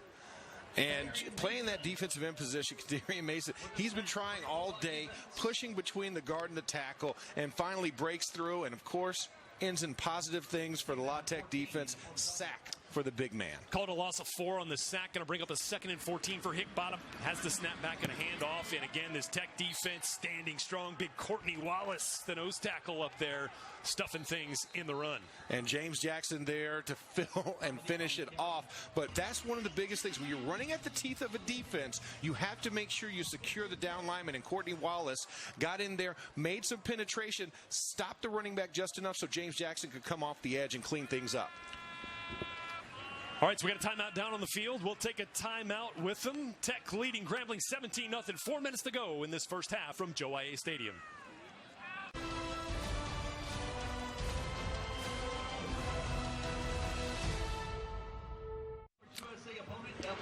Back here with you in Ruston, Louisiana. A lot to cheer about if you're a Bulldog, except for maybe the Heat if you're in that mascot's uniform there. Hey, coming up on the NFL Now at halftime, we'll talk Antonio Brown's future after being released by the Raiders. Julio Jones gets a brand new contract extension, and Le'Veon Bell getting set for his return to action for the first time since the 2017 season. It's NFL Now at the half. 4 minutes left in this first half here from Joe IA Stadium. Jeremy Hickbottom and the Grambling State offense trying to get some points on the board here before the end of the half. But Max, they're facing 3rd and long here from their own 16. Yeah, this is a very tough situation. 3rd and 14 to 15 backed up. You don't want to lose any more yardage because you don't want your punter in a position where he has to be on the goal line. No question. So Hickbottom empties it out, and it's another sack for Louisiana Tech. And it's number 46 coming up with the play. Ezekiel Barnett wraps up Hickbottom's legs. Looks like B.J. Williamson was in that play as well. Pressure from this Tech defense, Max. Yeah, they're showing a lot of press, and this is where the pressure comes in. Switch stunts. The offensive line's not good enough at switching that off fast enough, and then Williamson just gets in and makes the play. And this is one of the situations we talked about. You don't want to put your punter in a situation where he's either on the goal line or in the end zone, and right now he's in the end zone, so everything has to be clean so he can get this ball off. Ezekiel Barnett kind of wrapped up the legs of Hickbottom. Then B.J. Williamson, the redshirt freshman from Dallas, comes in to clean it up. So punt coming here from Miguel Mendez. Back deep to receive number 5, Michael Sam. And Michael Sam has got room here, Max. Down across the 30, eventually inside the 25, but a late flag comes in. So we'll check the penalty here, but a big-time return from Sam. Yeah, you want to say hair's on fire, but he did the job by making sure his hair was already red. Where was the coverage? Good. Goodness, yeah. And he just makes a great job to the sideline. Let's see what the ref says.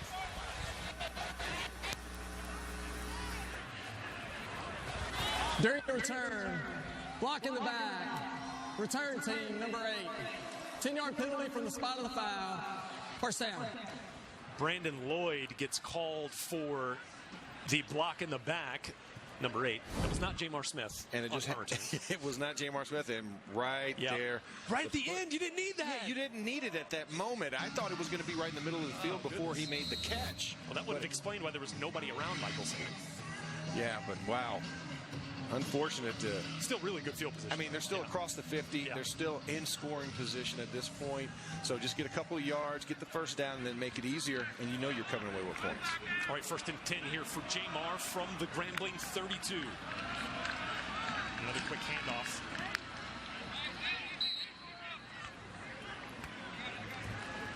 All right, let's check it out. Jamar Smith was moving up in the record books a week ago and has now passed Terry Bradshaw with 126 yards today, actually over 300 a week ago at Texas. Passed Bradshaw for 5th place. Actually had his 8th 300-yard game a week ago. Also passed Terry Bradshaw in that category as well. And he's striking distance to moving into the 4th place record books in front of Matt Dunnigan. That's right. Would expect closer to 4,000 yards for Jamar this year, who hasn't yet to eclipse that mark. Incomplete as he looks for Adrian Hardy. There's a look at Terry Bradshaw, as I mentioned, through the first touchdown pass in this building back in 1966. A legend here at Louisiana Tech and a 1989 Pro Football Hall of Famer. Yeah, Terry, and also a Steeler. Yes, of course. Gotta make that reference. Super Bowl champion. That's right. As a member of the Pittsburgh Steelers. There you go, Max. Got 3 receivers to the boundary there, setting up Jaquise Dancy. Looked like Jamar wanted him. Instead, going to be incomplete, intended for number 15, Malik Henry. And one of the tough things as a quarterback is once you turn your back to the defensive coverage, you lose sight of where your receivers are located and where they're running. So that's why you saw he took an extra pause before he delivered that, little off kilter. But as a veteran quarterback, he should know, still keep your eyes downfield and just move your feet and shuffle to the right position. You never want to spin around because bad things can happen. So on 4th down here, Tech sends out Bailey Hale. The Grambling's going to call a timeout. This was setting up to be a 48-yard field goal for Hale, which would be 2 yards beyond his career long of 46. It was a Conference USA honorable mention kicker last year. And so it was one of the more unexpected developments in week one when he shorted a pair of 43-yard field goals against the Longhorns, Max. And this goes to show the faith that Skip Holtz has. You know, one of the things you said in the meeting yesterday was, if you can make it in practice, you should make it in the games. Right. And if we can't do that, then I can't depend on you. We'll go for it on fourth down. So this is another goodwill by Skip Holtz to make sure that his kicker that he believes in can actually finish the job. That's right. He said to me, by far, Bailey Hale, best kicker in practice, but you have to take that to the game. And this would be a big one here for Hale, the fifth-year senior at Iowa Park High School in Texas. Came to Tech from Eastern New Mexico. Let's see what he's got here, Max.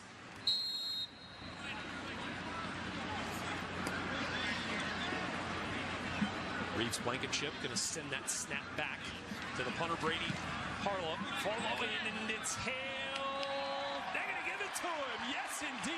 A career-long 48-yard field goal for Bailey Hale. How's that for some confidence, Max? That is called a gamble paying itself off. Skip Holtz put faith in him. Like you said, 2 yards beyond his career long, and now he has a new career long and puts the La Tech up a whopping 20-0 on Grambling. Great job. 2:16 to go in the first half. It's 20-0. Bulldogs over the Tigers. Let's check out Brady Farlow on the hold. Perfect spot. Laces out. Bailey Hale through the uprights. No Finkel. No Finkel on that one. That's a great job. And if you notice, Grambling State, though, they don't take plays off. Roger Fobb said no plays off, and they brought middle pressure, and wasn't good enough because Bailey Hale got it over the fingertips. Look, Grambling State makes a living off block kicks, but they were unable to get to Bailey Hale's kick from 48, and so here he has it teed up once again. As Grambling is going to send Jakari Nichols and Donald Johnson back deep to receive this kick, standing at their 5-yard line. Foot the ball, and off we go once again here. Here's Donald Johnson. He's going to field this at the 7, call for the fair catch. He'll place that thing at the 25. We mentioned Terry Bradshaw, about as legendary as it gets here at Louisiana Tech, the 4-time Super Bowl champion here from 1966 to 69. Really laid a foundation for this program. Of course, Fred Dean, former San Francisco 49er here in the early 70s, 71 to 74.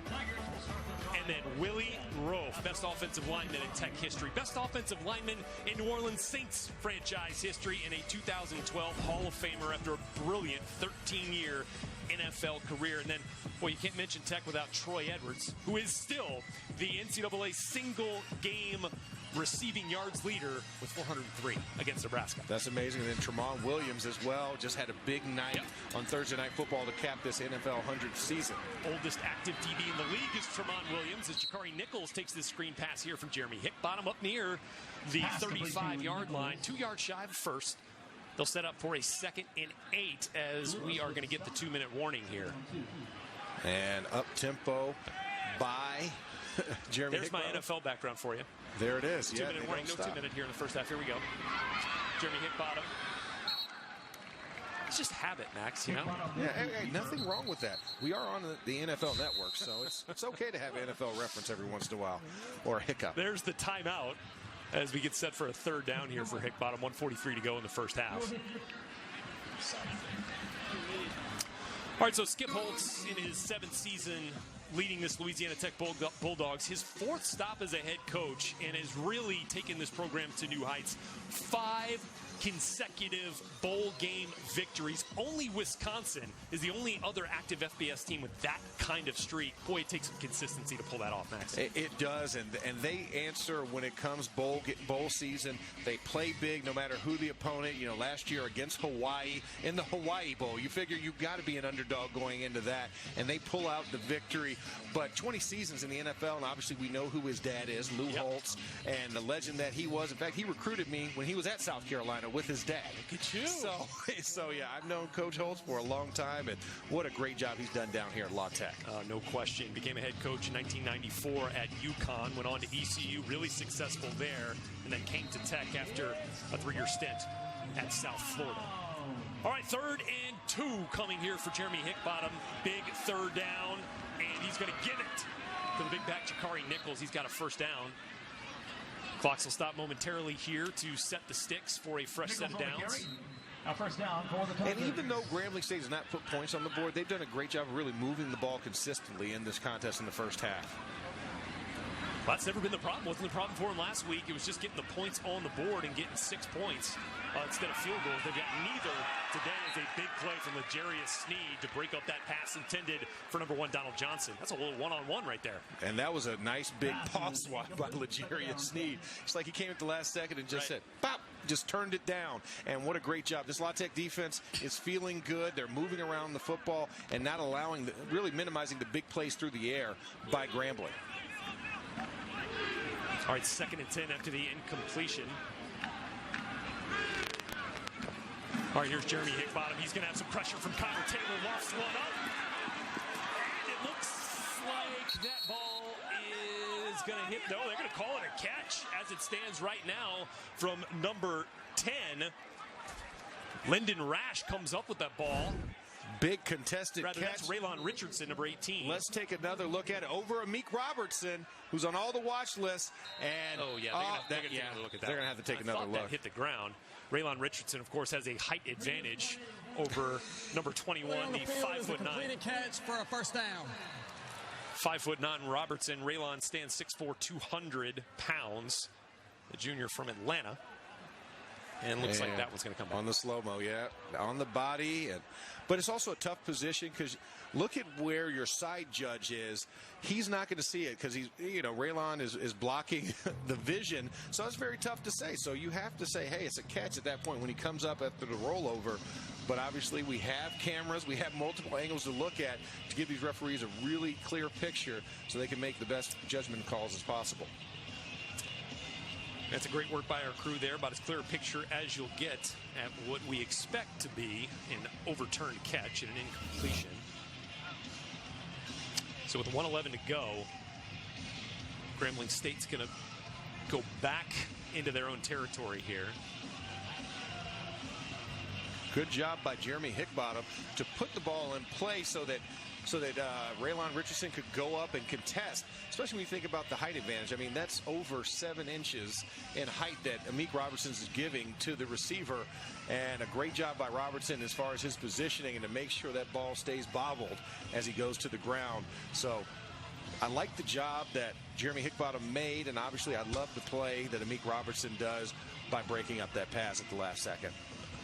Okay, so with 1:11 to go, it's 20-0. Louisiana Tech on top of Grambling, awaiting what we expect to be an overturned call. In fact, Grambling State has already moved back and are setting up for what should be a 2nd down, I believe, here, Max. Yeah, it should be 2nd and 10. Let's see where they eventually get this ball spotted at about the 35 once again. After further review, the ruling on the field has been overturned. It is an incomplete pass. It will be 3rd down. Oh, 3rd down. 3rd down for Hickbottom, and we've got some breaking news here on NFL Network. Antonio Brown, who was released by the Oakland Raiders earlier today, has now agreed to terms with, yep, you guessed it, the New England Patriots. Gosh! How does Bill That, according to Ian Belichick Rappaport, full details for you coming up on our NFL Now halftime show here when we get all zeros. Max, can you believe it? I'm in disbelief right now. I shouldn't be in disbelief because we talked about this on the car. If there was any place that Antonio Brown could go, the person who had more clout than he did, and from a coaching perspective, is Bill Belichick and Tom Brady. You're right. Those are the only 2 guys I think that could control him. And it's where he wanted to go initially in free agency. Well, yeah, this was his first chance to be free. Yeah. Really. All right, so back to the action here. 3rd down here for Hickbottom. Got a little pressure, and he is going to go down once again. Another sack here for Louisiana Tech. Couple of Tech defenders in on that one. Number 46 One of them, as well as Ezekiel Barnett, might get credit for his second sack. And Tech's going to take a timeout to preserve some clock and get Jamar Smith another opportunity here with a punt expected from Grambling. And Colin Scott jumped in there as well, tried to get the turnover, and that's why you saw the players kind of standing around putting the hands up because they felt the ball was fumbled, but knee was down before contact. So we get fourth down and not as great field position, but an opportunity for them with over a minute left to go. So 46, Ezekiel Barnett, the redshirt junior out of Benton High School in Louisiana, making his presence felt in the rush game here, getting some pressure on Jeremy Hickbottom. Yeah, we expected a lot of rush from the outside, but these guys are doing a really good job. There's Amik Robertson right there, first-team all-conference performer in 2018. Back when he was 15 years old, his son, Aiden, was born. His son now 5 years old. His dad, Amik Robertson's dad, was in prison for the first 11 years of his life, and he told me yesterday that when they placed his son into his arms, he made a commitment to his son Aiden that he was not going to go through what Amik had to go through. My cousins actually went to high school with him down in Thibodaux, Louisiana. Megan and McKenna, they say that he is just as good a person as he is a football player, and he is a heck of a defensive back here for Louisiana Tech. All right, punt from Miguel Mendez going back to C.J. Powell, and he's going to call for the fair catch right there at the, we'll give him the 14-yard line. All right, so we were talking about Thursday Night Football. It's back with a clash between NFC South foes. The Buccaneers eager to get off to a hot start, but the Panthers looking to make an early season statement in Carolina. Bucs, Panthers, we're all rivals here. Thursday Night Football, 8 p.m. Eastern only on NFL Network. So the point there about Amik Robertson had a lot of opportunities to veer off the right path. He's chosen to stay there and has become a really good player here for Louisiana Tech. Yeah, that's an amazing story and great for me to find out. Yeah. I mean, gosh, being a dad and a football player in college. All right, here's Jamar taking it to the air, looking for C.J. Powell. Looks like might have hit the ground before he eventually corralled, but they're going to give him the catch as of now. We'll move the sticks here. Let's go. They're going to get that snap off. Israel Tucker not going to gain any yards. They got that before the chains were even set up. They did. And they were moving and moving and moving. Did not want that play to be reviewed. Yeah, because I think if it would have been reviewed, we might have had a different outcome. But to get the ball snapped, get the play out the way, they get that extra yardage. All right, so timeout here for Louisiana Tech. It's going to be their last of the half, so with 44 seconds to go, they have to rely on first downs and incompletions and getting out of bounds here. Yeah, look for the next play. They have to run something towards the sidelines, get a deep out or some type of play where they get yardage up the field and get the clock stopped. Or if not, if they're just trying to get out of the half, you'll see them hand it off. So one of those two options available to them because they're kind of in that no man's land. They're right outside of their own 35, trying to get across the 50. So if this first play doesn't work and if the clock doesn't stop, you have to think about, okay, let's just get into halftime and let's just take it in because they do receive the ball coming out of the second half. Here's a look at Grambling State defensive coordinator Everett Todd. Has been with Broderick Fobbs every step of the way in their tenure at Grambling. Architect of that 2016 National Championship defense. See if they can slow down this Louisiana Tech offense right now. 246 total yards for this Jamar Smith-led attack. Sent back to him. He's got some time here. He finds Israel Tucker. Tucker makes one miss, and he's going to scoot out across the 44, near the 45. We'll move the sticks once again. Green 20, first down for your Bulldogs. And it's time to go green here, Max. Let's go, right? How fast can you go? Here's Jamar on the rollout. Receiver fell down in that Grambling State secondary. I think was looking for C.J. Powell on a corner route there. And Jamar took a hit at the end of that play by Anthony Mullins from Grambling State, running what we call a quarterback design rollout. Offensive line creating a swinging gate on the backside to the left. And could have been, let's take another look. It 1, 2. It was right on the cusp. Right on the cusp. Jamar sold it. Jamar's a big boy. He can handle that. It's just playing touch. Well, that was one of the things that Skip Holtz was so proud of, and offensive coordinator Todd Fitch as well. Just one sack against Texas. They were protected very well. Offensive line doing a great job even today as well of trying to give Jamar as much space as possible in time. Here's Jamar. Oh, he's got some pressure now. He's eventually going to get brought down. Number 40 for the Tigers, Brendan Vaughn. Well, he has been all over the place for the Grambling State defense, especially in pass rush. Yeah, the middle backer position, he's had a lot of green dog opportunities. I think he's been kind of the quarterback spy in this 3-3 defense, and pressure mainly coming from up the middle. I think the tackles, Willie Allen and Dwight Stallworth, have both done a great job on the edges today. And so that is how the first half will end. Louisiana Tech on top of the Grambling State Tigers 20-0 here from Joe IA Stadium. Jamar Smith with a touchdown pass to Griffin Hebert. Justin Henderson has a rushing touchdown as well, and a pair of field goals from Bailey Hale. 2 for 2 on the day after going 0 for 2 a week ago. And for Grambling State, another half where they moved the ball offensively. 144 total yards here today, but nothing to show for it as they head back into the locker room. We're going to get down to Molly Sullivan. She's standing by with Grambling head coach Broderick Fobbs. Molly? Rhett, thank you. Coach, with the loss of Denquarian Fields, where does your defense adjust here?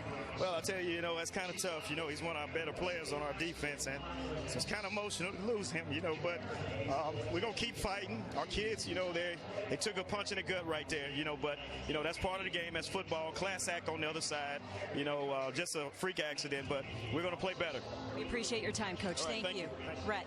All right, thank you, Molly. Obviously an emotional Broderick Fobbs there dealing with an injury, a severe injury. In fact, one of their best players on defense, Denquarian Fields. We'll keep you updated on his status. 20-0, Louisiana Tech over Grambling State here from Joe IA Stadium. Stay tuned here, NFL Now halftime show coming up here with all the latest on the newest New England Patriot, Antonio Brown. NCAA Commissioner Judy McLeod.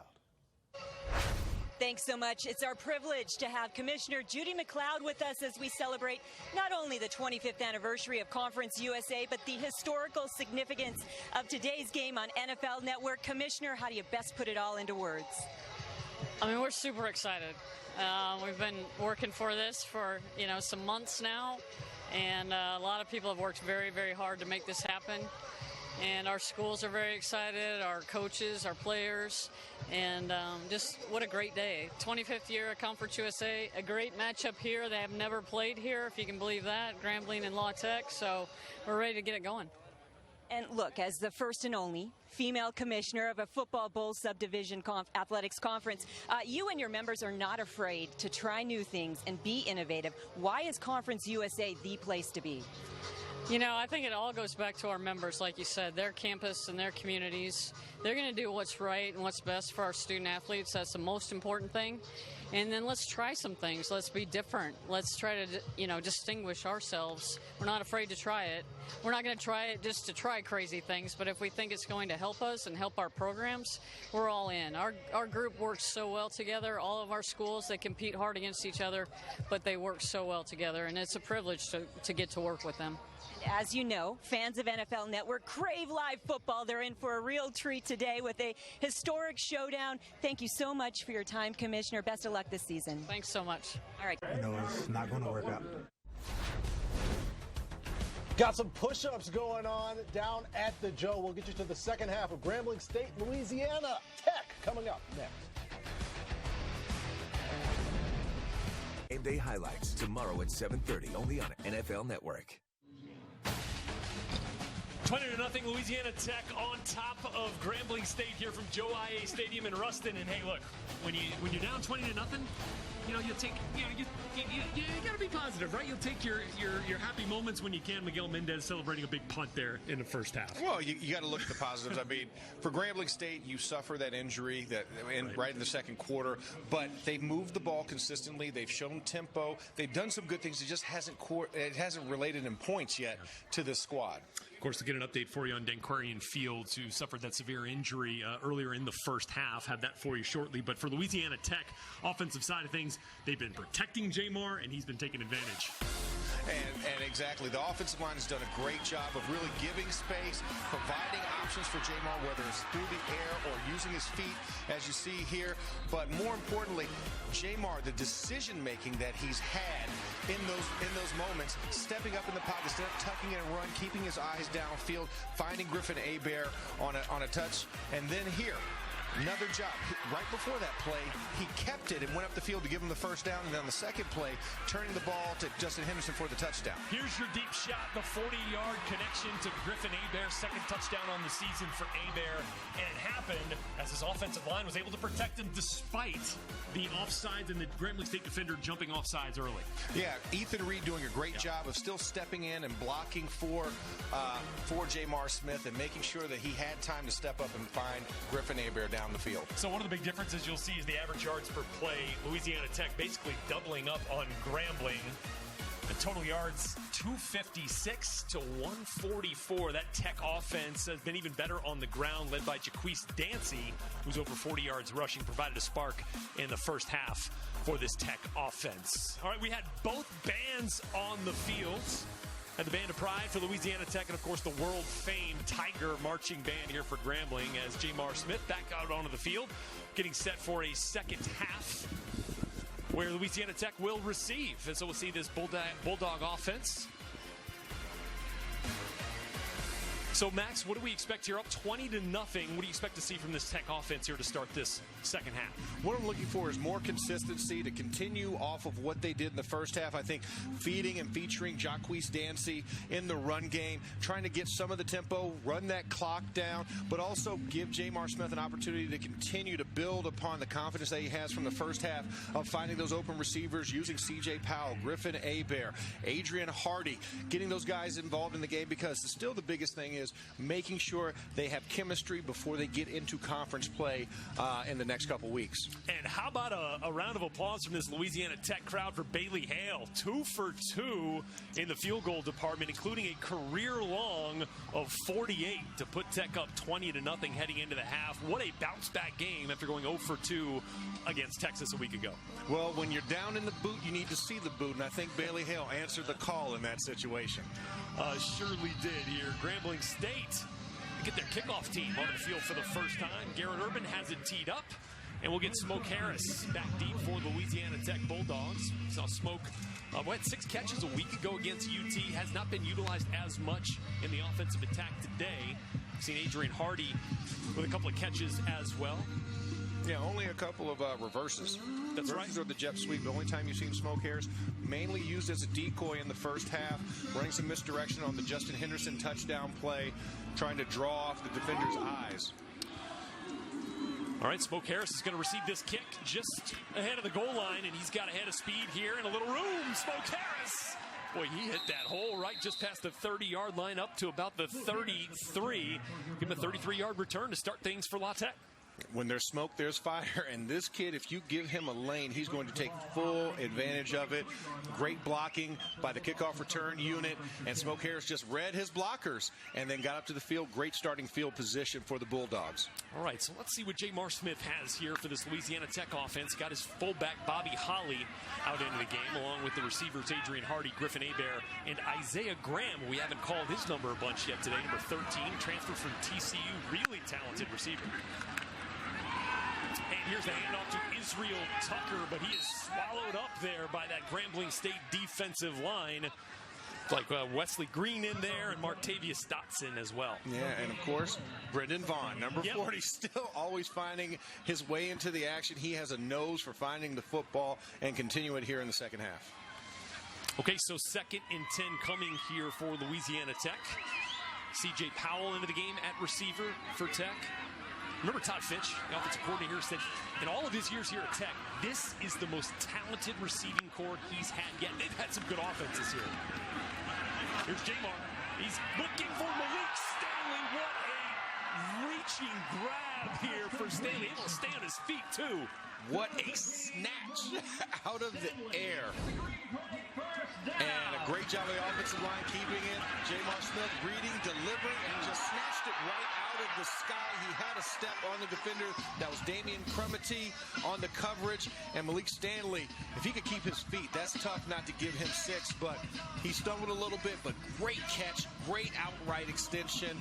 And Jamar Smith, pinpoint precision. 40-yard grab for the graduate transfer from South Alabama. He's on the Senior Bowl watch list, so a chance you could see him on NFL Network's coverage of the Senior Bowl from Mobile at the end of this NFL regular season. And catches like that that'll get you on that kind of watch list there. Catch Jim Nagy's eye. Director of the Senior Bowl. Cannot say enough. What a great job by Malik Stanley. And great target, too. He's 6'3" now. He's not a short receiver, so those extended arms was definitely perfect and helped him make that big grab. And he's one of those guys that is kind of cross-trained. You'll see him out of the perimeter as an X, but also as a big slot, kind of alternating with Griffin Hebert, and that looked like where he was working on that post route for 40. Okay, so 2nd and 5 here after a 5-yard carry. Here's Israel Tucker again. We'll give him another 5+ as he plunges past our yellow first down line to move the sticks once again. Now inside the red zone. And another big scoring opportunity here for Tech. Great job for Tech. A lot of balance as well. You've seen as much pass as you have seen run, controlling the tempo, those 2 big runs back-to-back to get the first down, them taking their time, trying to bleed some clock off because they know that they have a nice, comfortable lead starting off the second half. Here's Jamar, 1st and 10. And he's got to give again to Israel Tucker, reversing field. Like Jamar thought about a block. Tucker still on his feet. We know he can do that from the first half and keep those knees off the ground. Yes, he can. And Jamar, Jamar gave a body present block. We're not going to call it a block. But Israel Tucker trying to find open lanes, shifting to the outside. And, you know, he gave a little bit of a look at it, but I don't think he wanted to make contact. Yeah, let's say he altered the path of Anthony Boston. Great job. 46. How about that? It's like a post move. Yeah, we'll call it a pick play, right? Yeah. Do a little basketball from time to time. Exactly. A little pick and roll. Watch it here. Okay, guys driving in the lane. Up, pick. Move him out the way. There we go. He doesn't make the tackle. Crumity, again, coming close to taking Israel Tucker down, but he keeps the feet moving. All right, so 3rd down here from the Grambling State 10-yard line. 3rd and 4 here for Jamar. And he's got his talented receiver, Adrian Hardy, up the top of the screen here. Here's the give. Once again, it's Tucker. Looks like he might have gotten a yard, maybe 2 here. But that is not going to be good for first down yardage. So 4th down coming. What do you do here if you're Skip Holtz? You've had Bailey Hale, 2 for 2. You give him a chance for a 3rd? I think you got. We're going to bring the big fellas out. We're going to bring extra linemen in. Number 95, Noah Petrie, who comes on as the 3rd tight end in short yardage situations. Usually an offensive tackle for this team. They switched his number for this game. Right? Yeah, instead of having to call him in, they Look at the full house back there. Look at that Maryland style. Israel Tucker's going to be close. Did he get to the 11-yard line? Let's take a look. Donald Freeman trailing that play that might have kept Tucker short. Let's find out here. And he was indeed short. So Grambling State says, here's a dose of your own medicine, La Tech. Look at the replay. There it is. Coming from the backside. Tremendous effort by Freeman. You've got to have guys blocked, and Freeman just runs and gets it. So no points on the board for Louisiana Tech. Turnover on downs. Jeremy Hickbottom of the Grambling State offense coming out after this break. Bell discusses his fresh start with the Jets. You got that hope like, we can do it now. NFL Game Day morning, tomorrow at 9, live on NFL Network. In the battle for Lincoln Parish, the Buddy Bowl, Louisiana Tech up 20-0 over the Grambling State Tigers. Conference USA Football here on NFL Network, presented by the Home Depot. Next week, Conference USA action returns as the cadets from Army traveling to Texas to face off against the UT San Antonio Roadrunners. 3:30 Eastern time next Saturday. It's Conference USA Football presented by the Home Depot, only on NFL Network. And boy, UTSA in some trouble today, Max. Down 35-0 at the half against Baylor. As we get a carry here, a big first down run from Grambling State from Jakari Nichols, number 44. Talk about a big-time stop from that Tiger defense. Turnover on downs deep in their own territory. A little payback from the first half by Grambling for them coming up short against the Bulldogs. All right, that run's going nowhere. It's like Nichols was able to get back to the line of scrimmage. So a 2nd and 10 from the 19. Yeah, Kadarian Mason, big man at the defensive end position, playing that 3-tech right inside the guard and tackle, making the stop in the backfield. Kevin Dominique coming on now for Jakari Nichols after back-to-back carries there for number 44. So here is for Kevin Dominique, lined up right next to Jeremy Hickbottom as he has the snap back. And he's got to complete. Devontae Davis, his favorite target from the first half, has his first catch here in the second. That's going to be near first down yardage, close to the 29. They're going to give it to him. It'll be a first down. Devontae Davis, kind of their leader on offense. 5 catches for 44 yards a week ago. And right near the sticks on that one, Max. Yeah, running the outside and running a little in route. And just Hickbottom spots him immediately. Well, there's a chunk play for Kevin Dominique. He'll get 10. Another first down coming for Grambling as they're making some moves here on their opening offensive drive to this half. Still trying to get some points on the board. Tempo guys are getting right to the line of scrimmage so they can snap it for Hickbottom. And here Hickbottom's going to pull it and get it out to number 14, Darquez Bruton. He plays that Tiger role, kind of listed as a wide receiver. I love it because head coach Broderick Fobbs said the Tiger position is like if a wide receiver and a running back had a baby. Yes. Okay, he might line up on the perimeter, might motion into the backfield and run the ball a little bit. And Bruton did a week ago as well with 4 carries for 23 yards. There's another one for him as it's second and short now. And here's Kevin Dominique through that Louisiana Tech defensive line. Another first down for Grambling. And what a great job, Broderick Fobbs. We talked to him yesterday, and he emphasized we want to be disciplined and fast. And right now, this drive is truly the epitome of that. They are efficient, they're disciplined on the line of scrimmage, no pre-snap penalties, and moving the ball forward. Oh, here's Hickbottom, another carry. Boy, they're making some hay on the ground here as of late.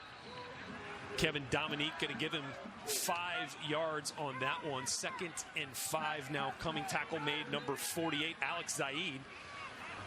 Getting into the action here. The redshirt junior from Destrehan. Singled out by defensive coordinator Bob Diaco as a guy who played really well for him a week ago. Walk on. Has done some good things when called upon. He has, and Hickbottom pulls it, calls his own number, and once again, positive yardage. No question. The ball. Hickbottom trying to get back to being that Grambling State leading rusher. This is big here. 3rd and 2 coming for this Grambling State offense just inside the 40. And it's going to be a quick pass. And it's out to Devontae Davis. He's got the first down easily. Raylon Richardson with a nice block there to spring Davis. And here's where we're looking right here. Raylon Richardson with a great block to clear the way for the first down. As you see Devontae Davis backing up to make sure he's behind both of his receivers and just scoots down the sideline for the easy first. Raylon with the block there on Amik Robertson to kind of secure the perimeter for Davis. Now a handoff, number 23, Keelan Elder. Haven't seen him a ton today. He was their leading rusher a week ago with 82 yards against UL Monroe. They're going to fake the give to Elder and back out to Devontae Davis. They're really moving once the flag comes out here. A flag on the far sideline, so I wonder what that was right before. Is it a false start or procedural? Well, let the play go.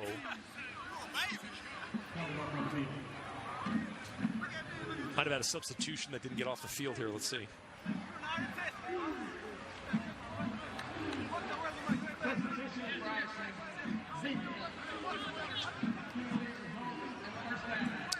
Indeed, a substitution infraction there as the boy just trying to keep bodies fresh in and off the field here in this heat and on this extended drive from Grambling, which now has them a 1st and 10 from the 23. And they are chewing up time and yardage, and it is, and you can see the uniforms a little bit darker blue than when they started. Yeah, that's right. Started this game. A 10-play drive here. Here's your 11th play. Oh, they're going to fake the quick throw and looking for Raylon Richardson as Hickbottom, but that a little too tall for the 6'4" Richardson. Yeah, he was throwing to a 6'8" receiver there. Had he been 6'8", he would have had that. But a great job, play design, because nobody was on him. All right, so halfway through the 3rd quarter here, Grambling State threatening once again, getting close to the green zone, as they call it, on offense. Again, it's Keelan Elder in the backfield, but this is Hickbottom, and he's got Raylon Richardson for the score. Grambling State on the board. And what a job. He realized he was only 6'4" after that throw. He thought he was 6'8" before it, but a great job. I mean, just fingertips, floated it just perfectly, and went into his front shirt pocket for the TD. Let's take a look at this as Raylon Richardson goes up to make the grab from Hickbottom. Nice air on it. Yeah, right? Nice play-action play by the offensive line, selling pads down, so it made the linebackers step up, and then Raylon Richardson just sneaks behind the second level and just outstretched fingertip catch for the TD. Yeah, it goes up on top of B.J. Williamson as Garrett Urban puts the extra point through for Grambling. So we got a 20-7 ball game. Was he long jumping? I mean, he jumped from about the 6-yard line and able to come down with it for the Grambling State touchdown. Tigers on the board. 7:01 to go in the third. Coming up tomorrow morning, 9 a.m. Eastern on Game Day morning on NFL Network. Raylon Richardson's first career touchdown has Grambling on the board, trailing Louisiana Tech 20-7 here in this battle for Lincoln Parish from Joe IA Stadium. There's a look. Head coach Broderick Fobb trying to get his guys rolling. We are in this ball game. It's a 2-score game as Miguel Mendez has the ball teed up here. 23-yard touchdown catch from Hickbottom to Richardson.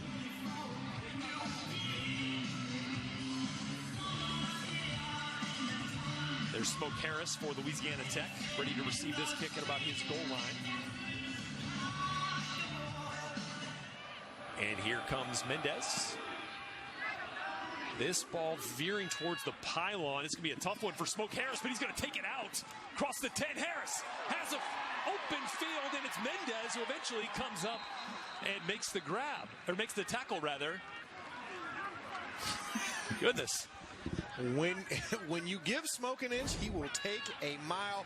You would normally say he's in the end zone, little bobble, but he just goes right outside between the out of bounds marker and the numbers and finds a lane and just takes off. Great field position for La Tech to answer after that touchdown. 5'6", Smoke Harris, guy who knows what it means to play at the championship level.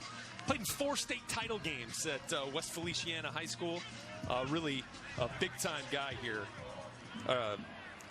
Actually won his senior year. All-purpose guy, 307 yards in that state title game his senior year. Here comes Jamar. Little flip out. Looks like he's got Jaquise dancing. He's going to put his shoulder down. Looking for a few extra yards, and he's going to get them. Showing he's not just a speed guy. Yeah, not just a speed guy. And what happens when you load the meat hook? Oh, goodness. That was some helmet. They're going to fall. There. They're going to fall. And Wallet, keep going.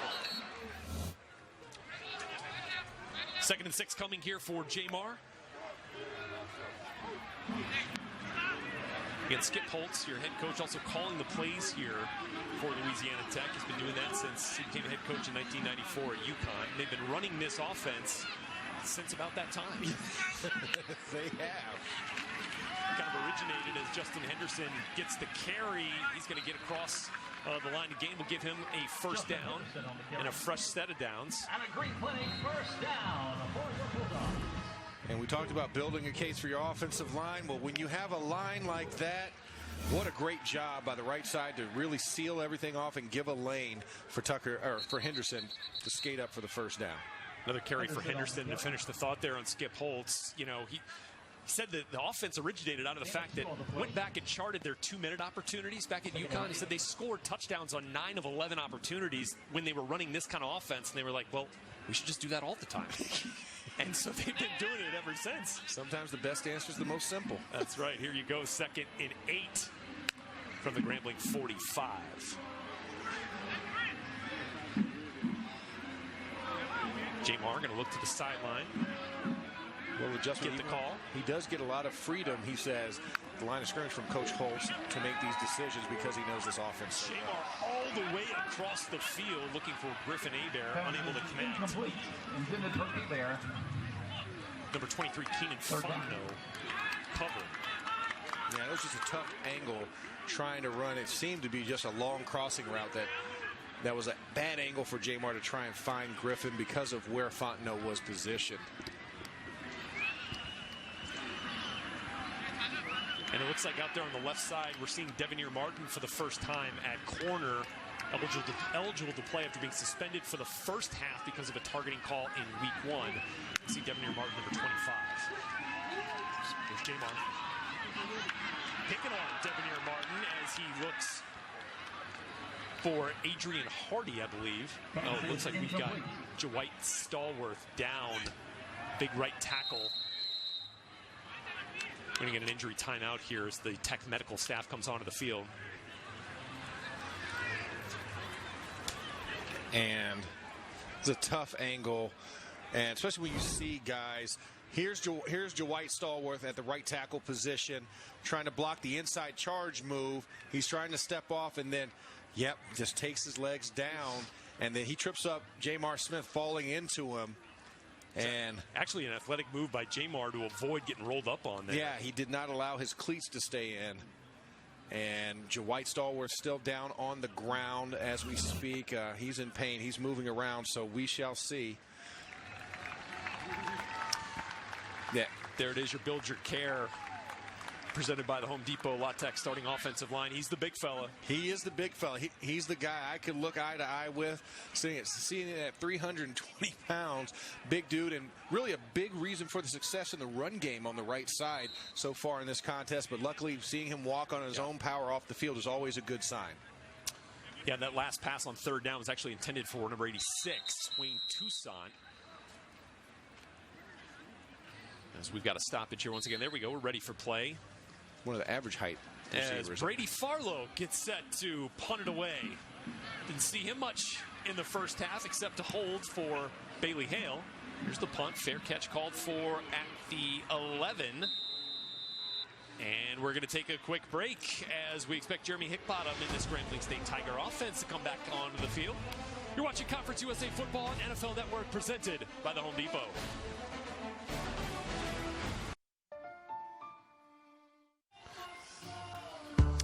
All right, back here with you from Ruston, Louisiana. At the end of the first quarter, attempting to make a tackle on Israel Tucker, Danquarian Fields, number 7 for Grambling State, suffered a severe right knee injury, a right leg injury, was taken off the field on a stretcher and into an ambulance. And boy, it was a injury that prompted tons of concern from both sidelines. And for more now, let's head down to the sideline of Molly Sullivan. Yeah, Red, I just spoke with Grambling State officials. An injury update on linebacker Jeremy Carter. I'm told possible concussion for the redshirt senior from Birmingham. Red. Okay, well, keep your eye on that for us, Molly. Thanks very much. As Grambling State here, very much in this football game.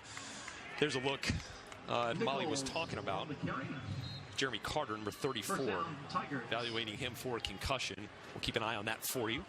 As Hickbottom back out here leading this Grambling offense with some momentum now for the first time today, Max. Yeah, they do. A big stop in that last series for La Tech. Obviously with the play that ended up with Jamar and Dwight Stallworth on the ground. Yeah. But a great job to answer a great kickoff return, and then, you know, some solid plays. So Grambling State feeling new life in the second half. Yeah, this all started with a turnover on downs, a big stop by the Grambling State defense inside their own 10, forcing a turnover on downs, which resulted in the Grambling State first touchdown. And it looks like they got another first down coming here on this throw from Jeremy Hickbottom.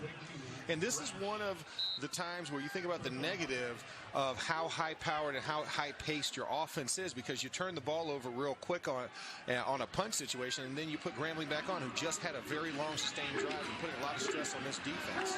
London Rash's second grab as the first down is Raylon Richardson, fresh off his first career touchdown, has another big gain here for Grambling State. There he is. Yeah, the thing, he is a tall receiver. Looks like he goes up, waits like it's a screen, but then has a double move, goes up, and he just finds the way between the defenders to get down past midfield. And they are across midfield into Tech territory. It's a handoff here. Jakari Nichols out across the 45. And La Tech quick to sub in the big men because they are getting gassed, and Grambling doing a great job of keeping the foot on the pedal and keeping the pressure on the La Tech defense. Yeah, number 92, Ladante Davenport coming into the Tech D-line as Raylon Richardson has another reception, and they're going to move the sticks once again here. Hickbottom quick to line up on the line and also quick to make his decisions, which also makes that even better. And this Grambling State offense is keeping La Tech on its toes. Yeah, Connor Taylor just barely getting off the field as he was replaced by Trey Baldwin in the middle of that Louisiana Tech second level, that linebacker crew. First down rush, not going anywhere for Grambling. We got the second and long here. Talking to defense coordinator Bob Diaco. where does the effort threshold reign in this moment when it's over 100 degrees and all the turf and the amount of plays, because this is tough to judge. And these guys are doing a great job of staying on the field and trying to sub in. We've only seen really one substitution penalty on both sides this entire contest for the tempo. Trying to get as many players involved as possible. Diaco used almost the entire 2 deep a week ago at Texas. A ton of guys participated today as well. And there's Lyndon Rash, once again, his 3rd reception. Had a touchdown a week ago against UL Monroe. Could have had another, in fact. The coaching staff a little frustrated he dropped one. And doing a great job by Jeremy Hickbottom, the quarterback. Went through his entire progression. The offensive line giving him space and blocking up the defenders rushing to find him all the way on the opposite side of the field. And there's Hickbottom again. Out to Lyndon Rash. Get it out of your hand quick and let the playmakers do what they do. Yeah, they have a lot of speed at the wide receiver position for Grambling State. So a lot of these short screens, a lot of short routes, and allowing Hickbottom just get the ball out as fast as possible, and they're making some hay on the edges here. Guess they feel these cornerbacks are a little bit tired. Darrell Lewis, the senior safety for La Tech, forces Rash out of bounds. So we've got a timeout here on the field. We get the clock set here. Got to wind the play clock. Yeah, get the clock going. Everybody's trying to keep up with Grambling right now, you know? Grambling is staying ahead of everything, ahead of the sticks, ahead of schedule, and ahead of the play clock. And this is the beneficiary of being disciplined and fast. Sometimes you outwork the officials at times. Well, look, you start going too fast, sometimes, you know, things come unglued a little bit, but here it's working for Grambling as Kevin Dominique gets close to the 15-yard line, tackled there by number 48, Alex Zaid, again in on another one. And really the biggest play has been, what, about 15 yards? Everything's been in that 4 to 10-yard range. So that puts a lot of stress on this defense, sustaining drives and methodically working down the field. That's Dominique's 12th carry of the day. Here's his 13th, trying to get around the edge inside the 10 as he's going to go over 50 yards rushing on the day with that carry. Pushed out of bounds there by number 43, Tristan Allen. And the offensive line down to the three-point and just going forward. This is what a lineman dreams of. Let me put my hands and my feet in the dirt and go forward. Let me hit the guys in blue. Quick fake out to Kevin Dominique, and boy, number 1, Donald Johnson gets the quick catch and loses his lid in the process. And that's a college rule. As soon as that lid pops off, play is dead. And he's going to have to sit out of play as well. Yes, he will. Number 46, Ezekiel Barnett, who's been an active player for this Tech defense today, coming up with the initial contact. And ripping the helmet off as well. All right, big 3rd and 2 here for Grambling. It's going to be a handoff to Keelan Elder. Check out Connor Taylor. Meeting him in. We got the ball out. Texas, they have it. Connor Taylor celebrating. That was a big pop, and in the result we see we have some guys on the ground, and yeah, La Tech. We'll take a look at it when we come back. As it stands right now, turnover, fumble forced by Connor Taylor. Back with the result after this. Next Saturday at 3:30, live on NFL Network. And it's been a tale of two halves for Grambling State. Start out the second half of this game. Grambling State using the quick approach and getting to the receivers, so quick to the outside. And as you can see, making chunk play after chunk play, which results in this Raylon Richardson outstretched fingertip grab touchdown. And the second drive still maintaining a lot of momentum. Raylon Richardson getting a play. And as you see right here, Keith Dominique as well getting on the outside. And then momentum shift. Keelan Elder, Connor Taylor meet each other. Courtney Wallace and Ezekiel Barnett in on the recovery. And La Tech is here to take the ball. Boy, that's a huge stop from this Tech defense. Connor Taylor forced that fumble. Also forced a fumble a week ago against Texas as well. He is a big play guy, former National JUCO Defensive Player of the Year, showing you why, as Jamar Smith has this one complete on first down to C.J. Powell. And CJ's come up with these out of change of possession, first play after a timeout, big plays in the middle of the field, really changing and getting some good field position for La Tech. That'll be CJ's 4th catch of the day. He's now got 57 yards on the afternoon. Stays in the game here with Jamar on another first down. Here comes Smoke. Takes the pitch from Jamar. Check out the awareness by number 45, Najee Gordon, the senior from McMain High School in New Orleans. A big-time stop there on Smoke. And a big play off the edge. He just comes and he notifies it, does a quick little Spider-Man jump, and holds on to the jersey to not let Smoke get loose, because we've seen this kid on kickoff returns. When he gets space, he is gone. And that is a drive killer right there. Going to back you up. 2nd and 16 coming at the end of this third quarter here from Joe IA Stadium in this battle for Lincoln Parish between Grambling State and La Tech. It's 20-7. La Tech on top, trying to pad their lead. When we come back here, Conference USA Football on NFL Network. Anything like that ever happens again, I don't want to miss it.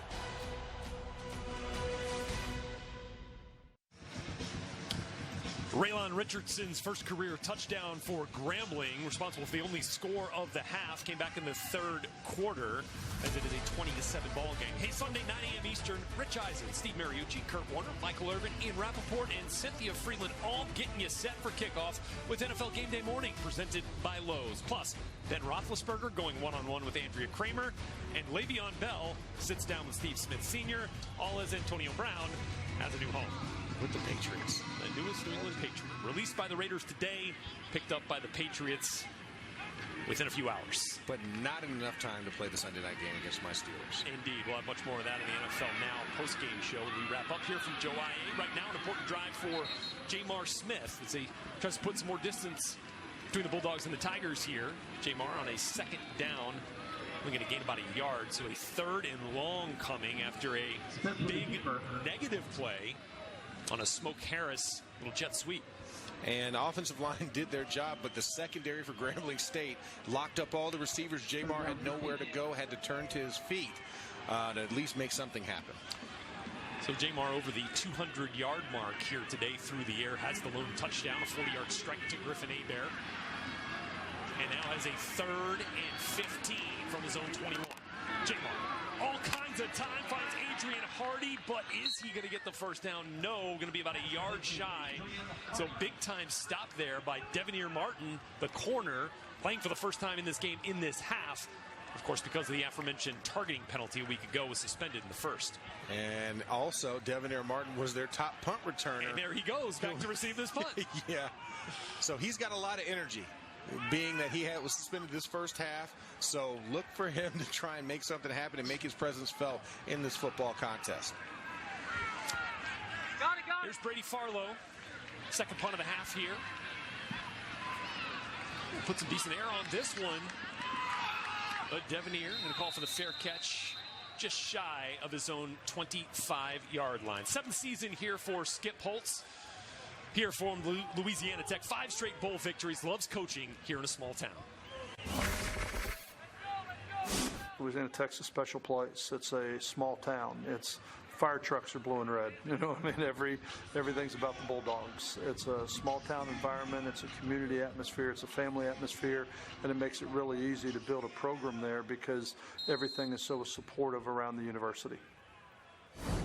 Certainly got that sense here when we met with Skip yesterday. It's really, you know what, these facilities have played a big part in what Skip's been able to do here. Davison Athletic Complex, built 4 years ago. Yeah, beautiful complex. We were in there yesterday for meetings, and like you said about the town, I mean, last night we're at dinner. Love it. Break out into song and dance in the middle of a meal. It's a great time, and everybody was out and about for the pep rally. That's a big game, this matchup. Man. Yeah, historic matchup here for Grambling State and Louisiana Tech, meeting for the first time in the parish that they share, as Jeremy Hickbottom able to complete that pass like Lyndon Rash. And that was completed to Rash, and Rash gets the extra yard to push it forward for the first down. First down. Very weird delay. Didn't hear a whistle truly until they blew for the first down. Fresh set of downs for Hickbottom This time going to fake the give and get it out to the big fella. Raylon Richardson, 6'4", and boy, he's been a real weapon for this team here in the second half, Max. Yeah, favorite target of Jeremy Hickbottom. When in doubt, he throws to Raylon, and he was running a pick for Rash and slipped out and just put his hands up, and Jeremy Hickbottom identified that, realized he could get more yards throwing to him than the intended receiver. B.J. Williamson forces Raylon out of bounds there, and it's Jakari Nichols with the first down, near first down yard. It's going to be about a yard shy. Bring up a 2nd and 1. Massive line change here for this Tech defense, trying to get some fresh legs on the field. And stay disciplined here at Grambling State. Well, it looked like it was going to get close to an illegal substitution there, but no flag on that one. So another first down, though, for Grambling State. And another time for this defense to be worn out on the field. They had wholesale change, but you're still wearing down these guys by these short drives. First big play on first down, and then a short play to get the first down on the second play. Courtney Wallace with the tackle on the last one. That's Hickbottom. Going to keep it himself. Give him a yard just inside the 40. Yeah, uncharacteristic. Alex Zaid moving up to make that play. But uncharacteristic, usually on first down, they get about 4 to 5 and put them in a second and medium situation. The first time in this last couple of drives that they've had the second and short. And, you know, we've been calling Alex Zaid's name a bunch here in this game. And look what he's playing with the club on his hand over there. Exactly. He has the medieval tool of destruction on that arm. I mean, usually it's a club. His is like a straight down spear on his hand. Timeout for Grambling State, and we'll take a timeout with them. It's 20-7, Louisiana Tech on top of Grambling, but the Tigers are driving into Tech territory. We're back to Joe Ice Stadium after this.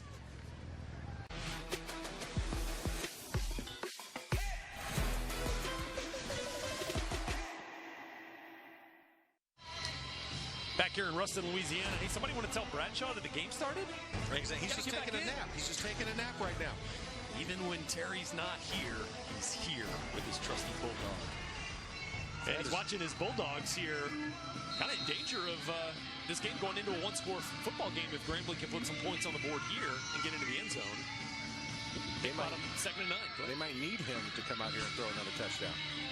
And there's a handoff from Hickbottom to Jakari Nichols, number 44. We'll get Trey Baldwin in on the tackle there. And there's another big third down opportunity for Grambling State. Let's see if they can actually get the first down and keep this drive alive. 3rd down. Grambling kind of turning the corner in the time of possession battle here, too, in the second half, closing in on 10 minutes.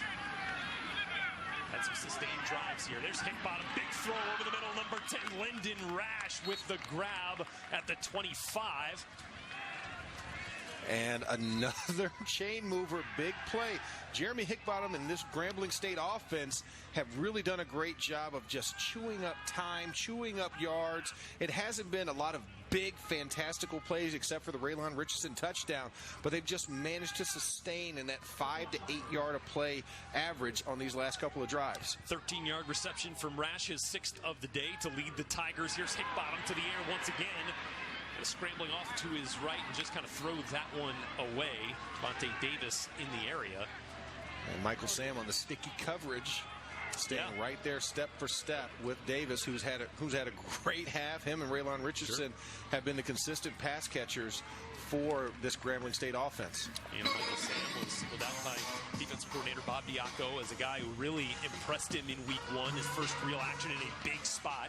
Did start the bowl game in Hawaii a year ago, but second career start a week ago, and here playing well in his 3rd start.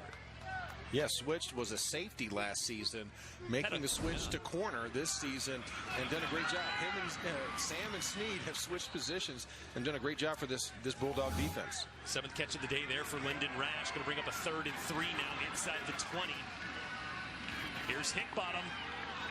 Handoff to Nichols near the line to gain. Did he get to the 15? Yes, indeed. They're going to move the sticks. First down. Substitutions here for Grambling. Going to bring. Well, they were, even with the substitutions, they are still rolling. Yeah, and Tech going to bring Zaid back onto the field with the club. Yeah, Bruton and Nichols in the backfield. A little split back set. And he's got it out to the Tiger position that Bruton plays, but a nice play by Connor Taylor moving sideline to sideline there for the tackle. And a big play. He had James Jackson, had him squared up in his sights, and Bruton makes a move and gets past the first defender, but can't get past the second defender. All right, 2nd and 9 now for Hickbottom, just inside the 15. Jakari Nichols still in the game, running back, and he's going to get the carry. And he plows just inside the 10. Again, it's Connor Taylor on the stop, and he lost his helmet. So he's going to be out for a play. But, man, Connor Taylor. Look at that hair. Love it. The flowing plumage right there. That's a warrior right there. Exactly. Looking like a straight barbarian. And you think about that fumble he caused. Yeah, you better believe it. Now he's forced to fumble in back-to-back games. Been a big player here for this Tech defense. Hickbottom to Devontae Davis, unable to come up with it. Nice coverage on the play by number 30, Aaron Roberson. Broken up by number little slant route here for Davis, Max. Yeah, trying to catch on the quick slant, but no haps there. And a great job by that B.J. Williamson. Nope, Aaron Roberson. Roberson at number 30 to get the hands and force that. I mean, because if not, that was wide open in the middle. Roberson pair of tackles last week. And we're going to take another timeout here. It's 20-7, but Grambling is threatening. Back with more right after this from Joe AI Stadium.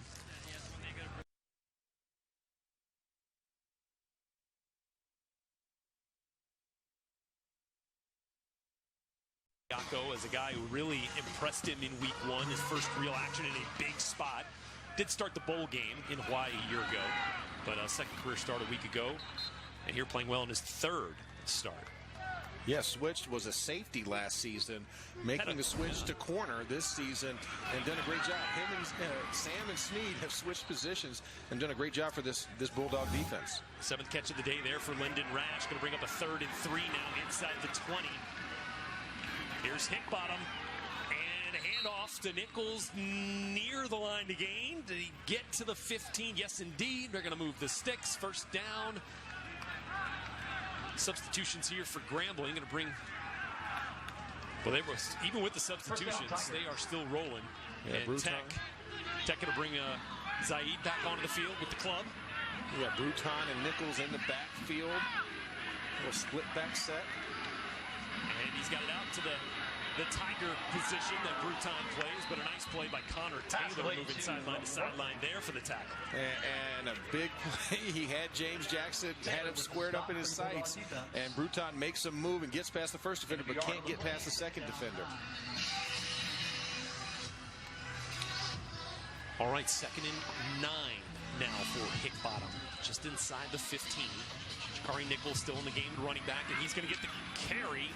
And he plows just inside the 10. Again, it's Connor Taylor on the stop, and he lost his helmet. So he's going to be out for a play. But, man, Connor Taylor. Look at that hair. Love it. The flowing plumage right there. That's a warrior right there. Exactly. Looking like a straight barbarian. And you think about that fumble he caused. Yeah, you better believe it. Now he's forced to fumble in back-to-back games. Been a big player here for this Tech defense. Hickbottom to Devontae Davis, unable to come up with it. Nice coverage on the play by number 30, Aaron Roberson. Broken up by number little slant route here for Davis, Max. Yeah, trying to catch on the quick slant, but no haps there. And a great job by that B.J. Williamson. Nope, Aaron Roberson.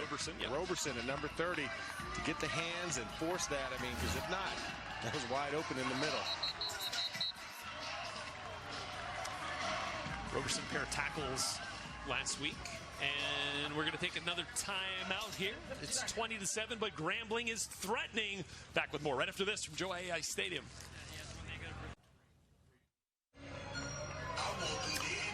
All right, back here with Conference USA Football and NFL Network. Louisiana Tech with a 20-7 lead, but Grambling State knocking on the door. In fact, on this drive, they have taken the lead in total yards, 378 thus far in this ball game. Big 4th down coming here, 4th and 4. Hickbottom staying on the field. Gonna try to punch this thing into the end zone, Max. Yeah, 0 for 2 last week against Louisiana Monroe. Let's see if they can change their fortunes on this play. Hickbottom to zone. Raylon Richardson unable to come down with it.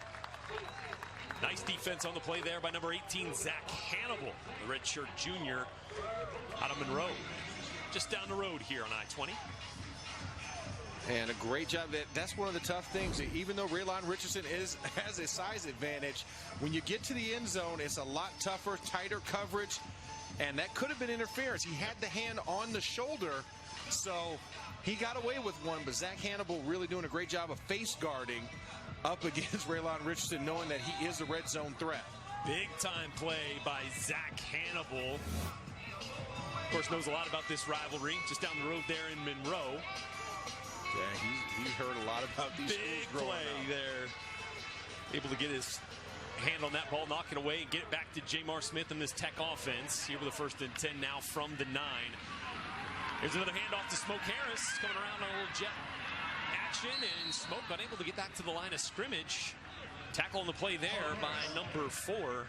That's Damian Krumity. Yeah, Krumity has been on the edges. Okay, player down. Looks like the heat's finally affected somebody on the field. Player down for a second. We can't see who it is at the moment. Looks like it's number 99, Tay Dotson.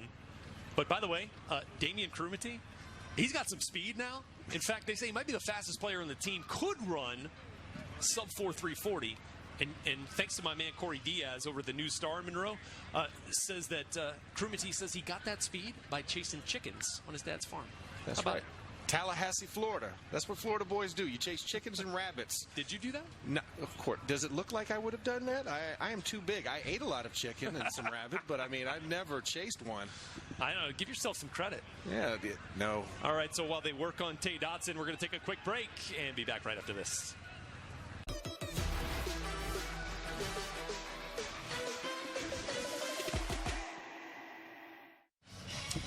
Welcome back to Joe IA Stadium here. You see Tay Dotson of the Grambling State Tigers literally hopped on one leg with a cramp all the way across the field. That was impressive. 50 yards. I would have had to have them call that gator in the corner. Oh, they're giving him a pickle. Resorting to the pickle juice. He has pickle juice. That's a no-no now. That's old school, though. That's old school. I'll take it. All right, check out Izzy Tucker busting through that Grambling State defense. There's your pickle. I mean, that's a real pickle there. I thought it was some pickle juice. And look, he has to dab it off because it's a juicy one. Look at that. He earned it. Look at that pickle. I want him at my next corporate picnic. For any three-legged races or anything. Look at that guy. Look at. Okay, he finally took it on the sideline. Yeah. That was a good 48 and a half yards. No, he didn't. It was he had a quick lean, and then look, he's finished. He's back up again. He earned the pickle. He did. Hopefully we get him back on the field here shortly. Another handoff goes to Israel Tucker. As you kind of expect Louisiana Tech to be in what they call that red offense, right? The slow it down, snap it with about 5 seconds left on the clock, try to run some clock here. Look, there we go. A little extra. Smoke Harris and Damian Krumity. A little extra after the play. Hey, bro, you ripped off my tape. It went flying in the air. Smoke Harris is hyped up in the fourth quarter. You see that, when you get campuses 5 miles apart, you live in the same apartment complex, or if you're like our spotter Brooke, you live with some Grambling State athletes. There's number 8, Big Anthony Mullins on the tackle there for Grambling. Kind of an interesting story. Started off his career at Mississippi State. Really highly recruited guy and has been a real player. Led the Tigers in sacks a year ago with 5.5. Another quick snap, though, here for Jamar. Handoff to Israel on 3rd and short. I don't know if he got it here, Max. I don't know either. The referee not confirming it just yet. Keenan Fontenot coming in to help on that tackle. 4th down. Referee call for 4th down. Let's take another look at it on the dive play underneath. And, yeah, he just gets stopped just short. Looked like in on the play was number 23. Yeah, Keenan Fontenot. Yeah, so, Fontenot. Cody Russey is the center for this Louisiana Tech offense. And so he went up to his offensive line coach, Coach McFarland, and said, you better get the scout team rolling this week because we need to grease up this run game. And they've been pretty good in those situations here today, but unable to get enough push to convert on 3rd and short there. And depending on who this is, Grambling looks like Brendan number Vaughn. 40. He's been all over the field for them today. Yeah, a little bit of cramping. All right, we'll check on Brendan Vaughn as Tech leads Grambling 20-7. Squares off against UTSA for the first time ever. Next Saturday at 3:30, live on NFL Network. So we got a 4th and short coming here as Louisiana Tech leads Grambling 20-7. 6:44 to go in the 4th quarter here from Joe IA Stadium. And Skip Holtz is leaving the offense on the field on this 4th and less than 1 yard, Max. He's trusted those big guys up front. That's right. Let the Bulldogs hunt. Down a 4-point stance. Let's get it. I see. They're going to try to pull Grambling off sides here. Got the full house backfield.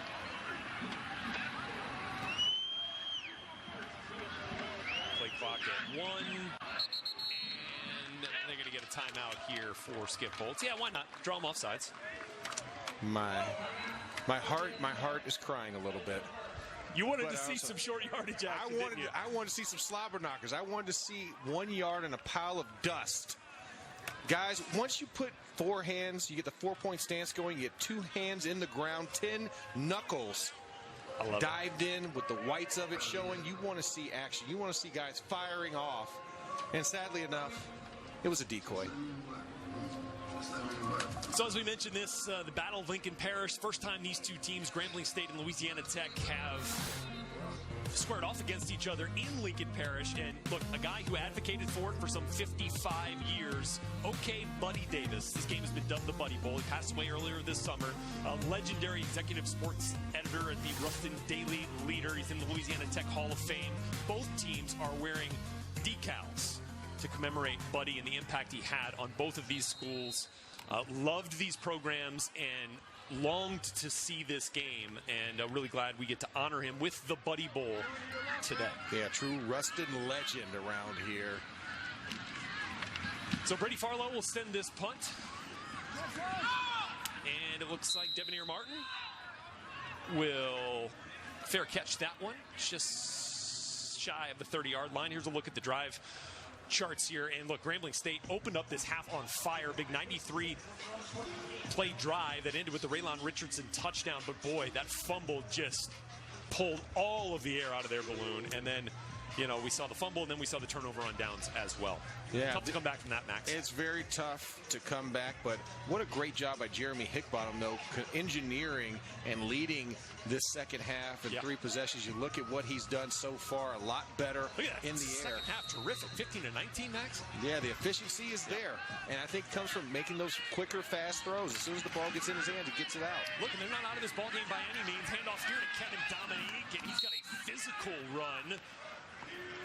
And they're going to move the sticks here. That's a first down. And then, you know, the coaches did call Kevin Dominique at their power back. He's the guy that's going to make someone feel it when you come to tackle him. And not a lot of cuts.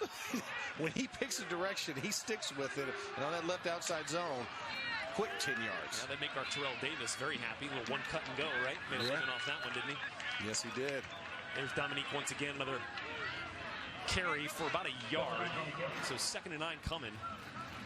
Kind of anticipate a little tempo here from Grambling, trying to get this thing rolling here, down 2 scores. Yeah, they're staying on the ball, but you know, not trying to wear it, because I mean, you heard it from Mark Orlando and Broderick Fobbs. They're worried about conference play. That's right. A couple of weeks, keeping these guys healthy, and this has been a long time on the field for this offense. Quick pass out to Keelan Elder, and Elder, who was responsible for the turnover here in the second half, that fumble deep in Tech territory, has a first down, getting out of bounds just across midfield. Yeah, just a quick flare out to the right side. And he's one of these guys. He's the reason why he's the lead back on this team. Very good with his hands and also good vision in the run game. But like you said, he had a little hiccup against Connor Taylor. Oh, there's another big run there, Max. Right up the middle of this Tech defense as you see some more reinforcements coming on here for Tech. Number 90, Courtney Wallace. Number 43, Tristan Allen into the ball game as well. But Grambling State not slowing down for the substitutions. They are rolling through here. Another carry by Keelan Elder. Tackled there, number 30, Aaron Roberson. Yeah, and Courtney Wallace came fresh in, put his hand down, the ball was snapped. And then he slung the center off to the side, but not before Keelan Elder got past the first line. That center's a big-time player now, William Jefferson. 11-game starter a year ago for Grambling. There's number 1, Donald Johnson. Pushed out of bounds by Jaden Cole, the sophomore safety out of Monroe. Another guy who knows what this rivalry is all about. Went to Neville High School. And weaved his way through the first down, and they're back up on the line. Now we're seeing the tempo pick up. Here it is. Johnson, first down. First down now. First down carry. In fact, it's Elder once again, and that's going to be 4 yards. So look, I mean, they've been staying on schedule for the most part here. You get 4 yards a pop, but it's time to kind of take a couple shots here. Let's get this thing in the end zone. You got to punch it into the end zone. Time is not your friend. The clock is ticking. We're under 4 minutes to go. They need a big play. Just put it in the end zone, put it in the air, throw it. Look back at Raylon Richardson down at the bottom of the screen. Here's Hickbottom looking to take it to the air, but he's going to instead pull it down. Hickbottom inside the 5. Brought down by Connor Taylor down at the 2. Stop the clock briefly here. In fact, it looks like it might be Taylor that is down on the ground. Stop the clock for the injury. It is, in fact, Taylor. It was a mashup right at the end of that as Hickbottom lowered his head to kind of slide forward. You saw a couple of Bulldog defenders come in there trying to make the stop. Take another look at it. Connor Taylor to the right on your screen. And great job blocking. Opens up Connor Taylor in quick pursuit. And Anson O'Connell, it looks like he caught an elbow to the head as he was diving to make the play. Caught the shoulder of his safety, Darrell Lewis. Came in. Remains down on the field here as Hickbottom. Boy, heads up play to see some green and go. Yeah, and to get inside the 2, and I mean, he's 6'4", 220. That's a big boy running. So you got to have your mental state correct when you're going in for that tackle. Yeah, no question.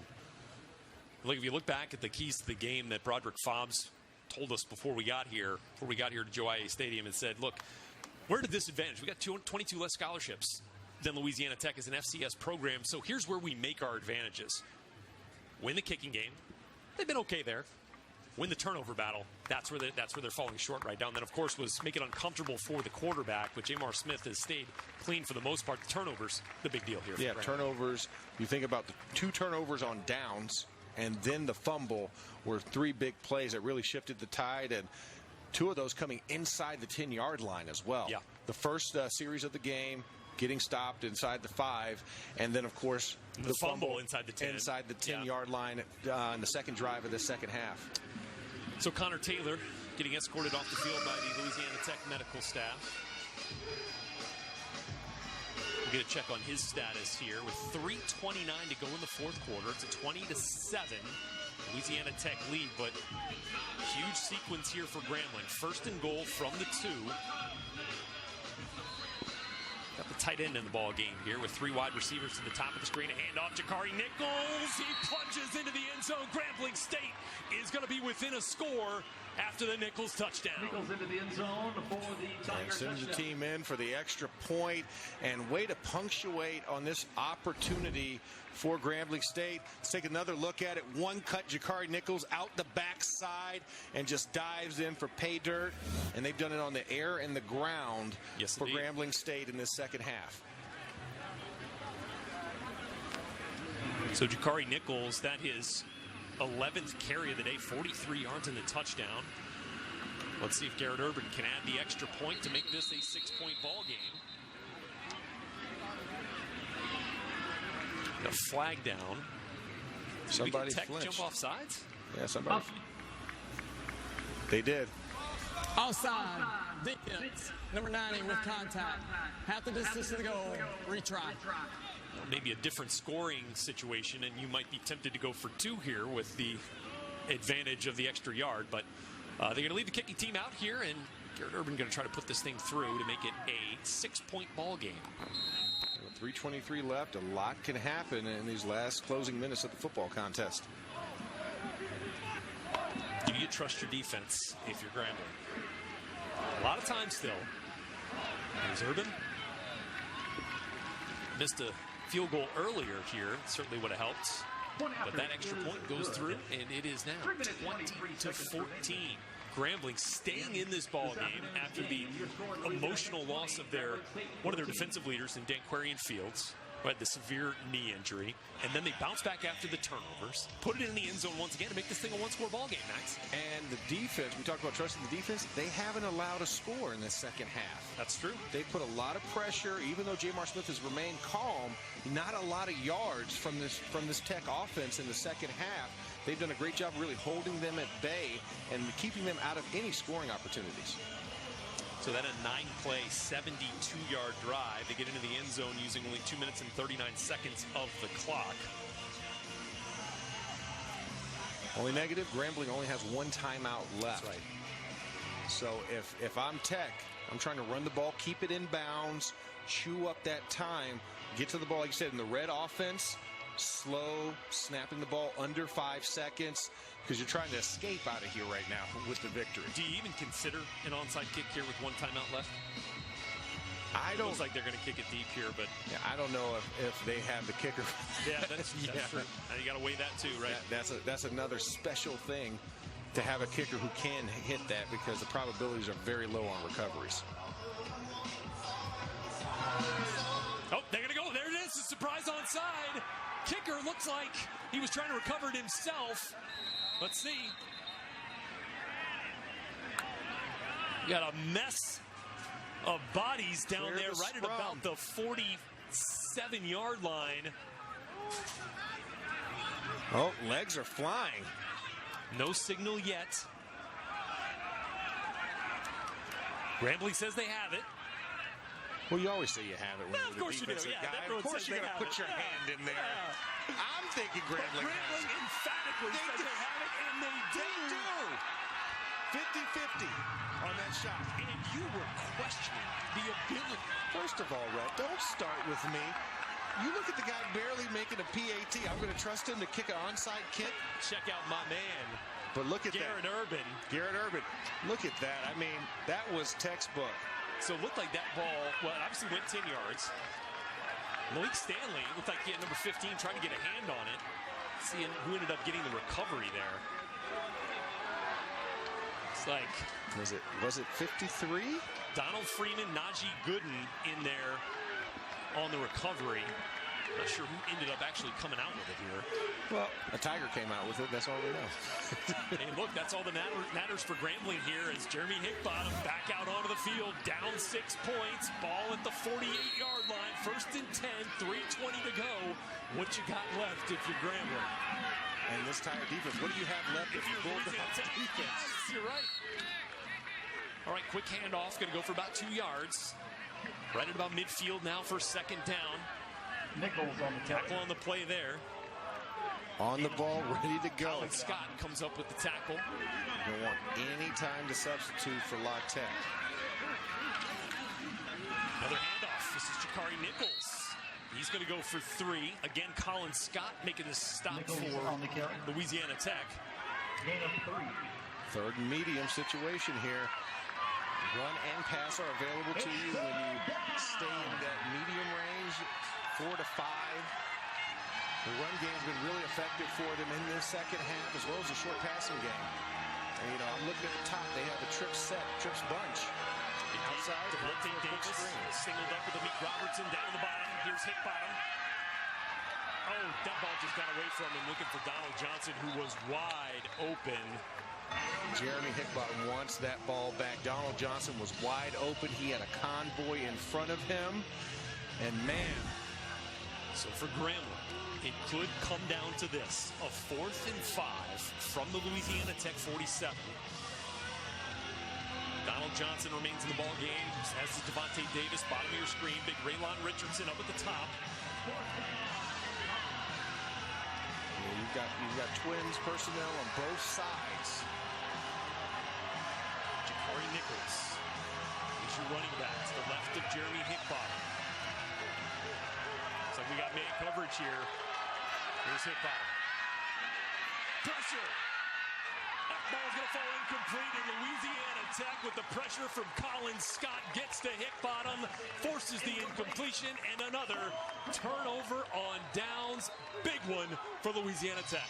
And to think all that you did on the onside kick to recover it after scoring the touchdown, and then you just missed Donald Johnson on the previous play to set up this 4th and long situation. It's Willie Baker, rather, on the pressure. And then Willie Baker and Colin Scott polish off Jeremy Hickbottom, because Donald Johnson was running a line across in the middle, just running a crossing route, and just couldn't ID him fast enough because that pressure was in his face. But look, that's good. This drive for them is going to come back to that 3rd down. Hickbottom just misfires on the wide open throw to Donald Johnson, and now it's Jamar Smith and this Bulldog offense's opportunity to close out this game.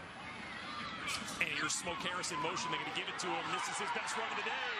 Smoke Harris, and a little emphasis at the impacts. A little exclamation point at the end of that. Smoke already had the issue with Damian Krumate. We saw having a little bit of a scrum earlier. That was definitely a little answer, like, even though I'm short, don't take me for granted. And this is his best run on the speed option. He was hit for a loss the last 2 times he's did it. And this time he comes up with a 9-yard gain. Smoke says I may be 5'6", but do not underestimate my power. Joseph McWilliams. Mighty Mouse. Remember him? I do. Similar guy, small in stature, big in heart. Jamar, second and short, handoff. It's like Justin Henderson. Going to get the first down now, and now we're getting into this is going to be tough for Grambling, using their last timeout to try to stop the clock here going forward. Yeah, it's out tough. of timeouts. Tough. 1:36 to go. Still no quit in this Grambling State team, which is what I love. Like you said, all the things going against them in this contest. All right. Is that Daddy Shark or is that Baby Shark? Along with Optimus Prime and Spider-Man. It's an eclectic bunch. It is. I mean, a little Hasbro meets Marvel meets pop culture mix in there. I'm glad you were in the booth today, Max, for that. Thank you. You're welcome. When else will you ever hear that? There we go. Did you show off my nerddom by naming all those guys and their brand names? Okay, just checking. Proud of you, man. I actually have that same helmet at home. All right, next week, Conference USA action returns as the cadets from Army travel to Texas to face off against the UT San Antonio Roadrunners. 3:30 Eastern Time next Saturday. It's Conference USA presented by the Home Depot, only on NFL Network. Looking forward to that matchup with you once again, Max, to get back in the booth. Give this thing another run here on NFL Network. Sounds good. I'll bring my G.I. Joe analogies for next week. Wow. I mean, you set the bar high here tonight. I have. I'll have to go do some additional study work. I feel inferior as the father of 2 kids, 2 toddler and an infant here. I should know this kind of stuff. Exactly. I have 5- and 6-year-old girls. Okay, well, that's more like it, yeah. Yeah, but still, I should Victory not know formation, Max. Come on, baby. Here we go. Best play in football, ladies and gentlemen. Jamar Smith. It's going to take more than one. Yeah, the formation is called 6 tight diamond. If you're wondering, that's what it's called. We used to just hold up 2 fingers in the V for victory. Okay, there it is. Right. And when I was with the Steelers, Troy Polamalu was our deep back. And as such, Louisiana Tech is putting L'Jarius Sneed back there. Very appropriate. Good timing. Put the best athlete on the opposite side of the ball back there. I've been back there. Oh, you have? Yeah. Was it senior day? Good for you, Max. Good for you. You'd make our pal Daniel Jeremiah proud. He loves giving me the business. Make-A-Wish, one of the 2. Oh, come on. You can pick it. There's knee number 2 for Jamar Smith. Let's see how long it takes him to get there. There's a 40 fired up. We're going to need one more knee here. Yeah, do it at the 39. Boy, for your Broderick Fobbs, man, you got to be proud of the effort here from Grambling State, sticking in this thing when, boy, they had some obstacles to overcome in this game. And they're trying to get ready for conference play. Look, this is a tough matchup regardless, and that final knee should do it. Here from Joe IA Stadium.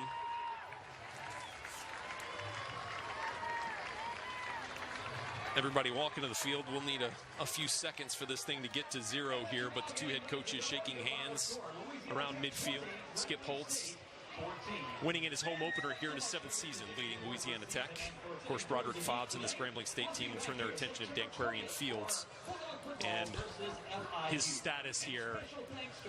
All right, so next Saturday, Conference USA action returns as the cadets from Army travel to Texas, facing off against the UT San Antonio Roadrunners. Join us at 3:30 Eastern. For Max Starks and Molly Sullivan, I'm Brett Lewis saying so long here from Ruston, Louisiana, where Louisiana Tech gets the Lincoln Parish rivalry victory over Grambling State 20-14, despite a late charge from the Tigers. Coming up next here on NFL Network, it's the NFL Now post-game show with Patrick Claybon, and that starts now.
Like, even though I'm short, don't take me for granted. And this is his best run on the speed option. He was hit for a loss the last 2 times he's did it, and this time he comes up with a 9-yard gain. Smoke says I may be 5'6", but do not underestimate my power. Joseph McWilliams. Mighty Mouse. Remember him? I do. Similar guy, small in stature, big in heart.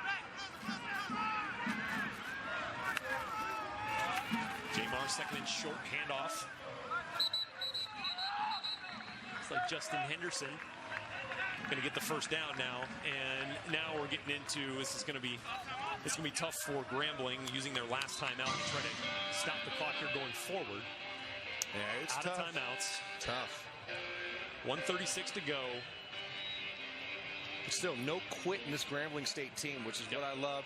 Like you said, all the things going against them in this contest. All right. Is that Daddy Shark or is that Baby Shark? Along with Optimus Prime and Spider-Man. It's an eclectic bunch. It is. I mean, a little Hasbro meets Marvel meets pop culture mix in there. I'm glad you were in the booth today, Max, for that. Thank you. You're welcome. When else will you ever hear that? There we go. Did I just show off my nerddom by naming all those guys and their brand names? Okay, just checking. Proud of you, man. I actually have that same helmet at home. All right, next week, Conference USA action returns as the cadets from Army travel to Texas to face off against the UT San Antonio Roadrunners. 3:30 Eastern time next Saturday. It's Conference USA presented by the Home Depot, only on NFL Network. Looking forward to that matchup with you once again, Max, to get back in the booth. Give this thing another run here on NFL Network. Sounds good. I'll bring my G.I. Joe analogies for next week. Wow. I mean, you've set the bar high here tonight. I have. I'll have to go do some additional study work. I feel inferior as the father of 2 kids, 2 toddler and an infant here. I should know this kind of stuff. Exactly. I have 5- and 6-year-old girls. Okay, well, that's more like it, yeah. Yeah, but still, I should Victory formation, Max. Come on, baby. Here we go. Best playing football, ladies and gentlemen. Jamar Smith. It's going to take more than one. Yeah, the formation is called 6 tight diamond. If you're wondering, that's what it's called. We used to just hold up 2 fingers in the V for victory. Okay, there it is. Right. And when I was with the Steelers, Troy Polamalu was our deep back. And as such, Louisiana Tech is putting L'Jarius Sneed back there. Very appropriate. Good timing. Put the best athlete on the opposite side of the ball back there. I've been back there. Oh, you have? Yeah. Was it senior day? Good for you, Max. Good for you. You'd make our pal Daniel Jeremiah proud. He loves giving me the business. Make-A-Wish, one of the 2. Oh, come on. You can pick it. There's knee number 2 for Jamar Smith. Let's see how long it takes him to get there. There's a 40 fired up. We're going to need one more knee here. Yeah, do it at the 39. Boy, for your Broderick Fobbs, man, you got to be proud of the effort here from Grambling State, sticking in this thing when, boy, they had some obstacles to overcome in this game. And they're trying to get ready for conference play. Look, this is a tough matchup regardless, and that final knee should do it. Here from Joe IA Stadium.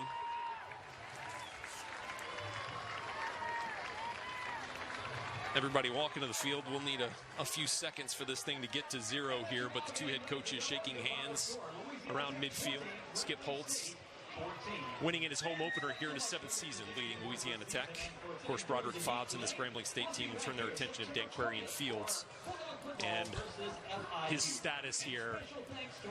All right, so next Saturday, Conference USA action returns as the cadets from Army travel to Texas, facing off against the UT San Antonio Roadrunners. Join us at 3:30 Eastern. For Max Starks and Molly Sullivan, I'm Rhett Lewis saying so long here from Ruston, Louisiana, where Louisiana Tech gets the Lincoln Parish rivalry victory over Grambling State 20-14, despite a late charge from the Tigers.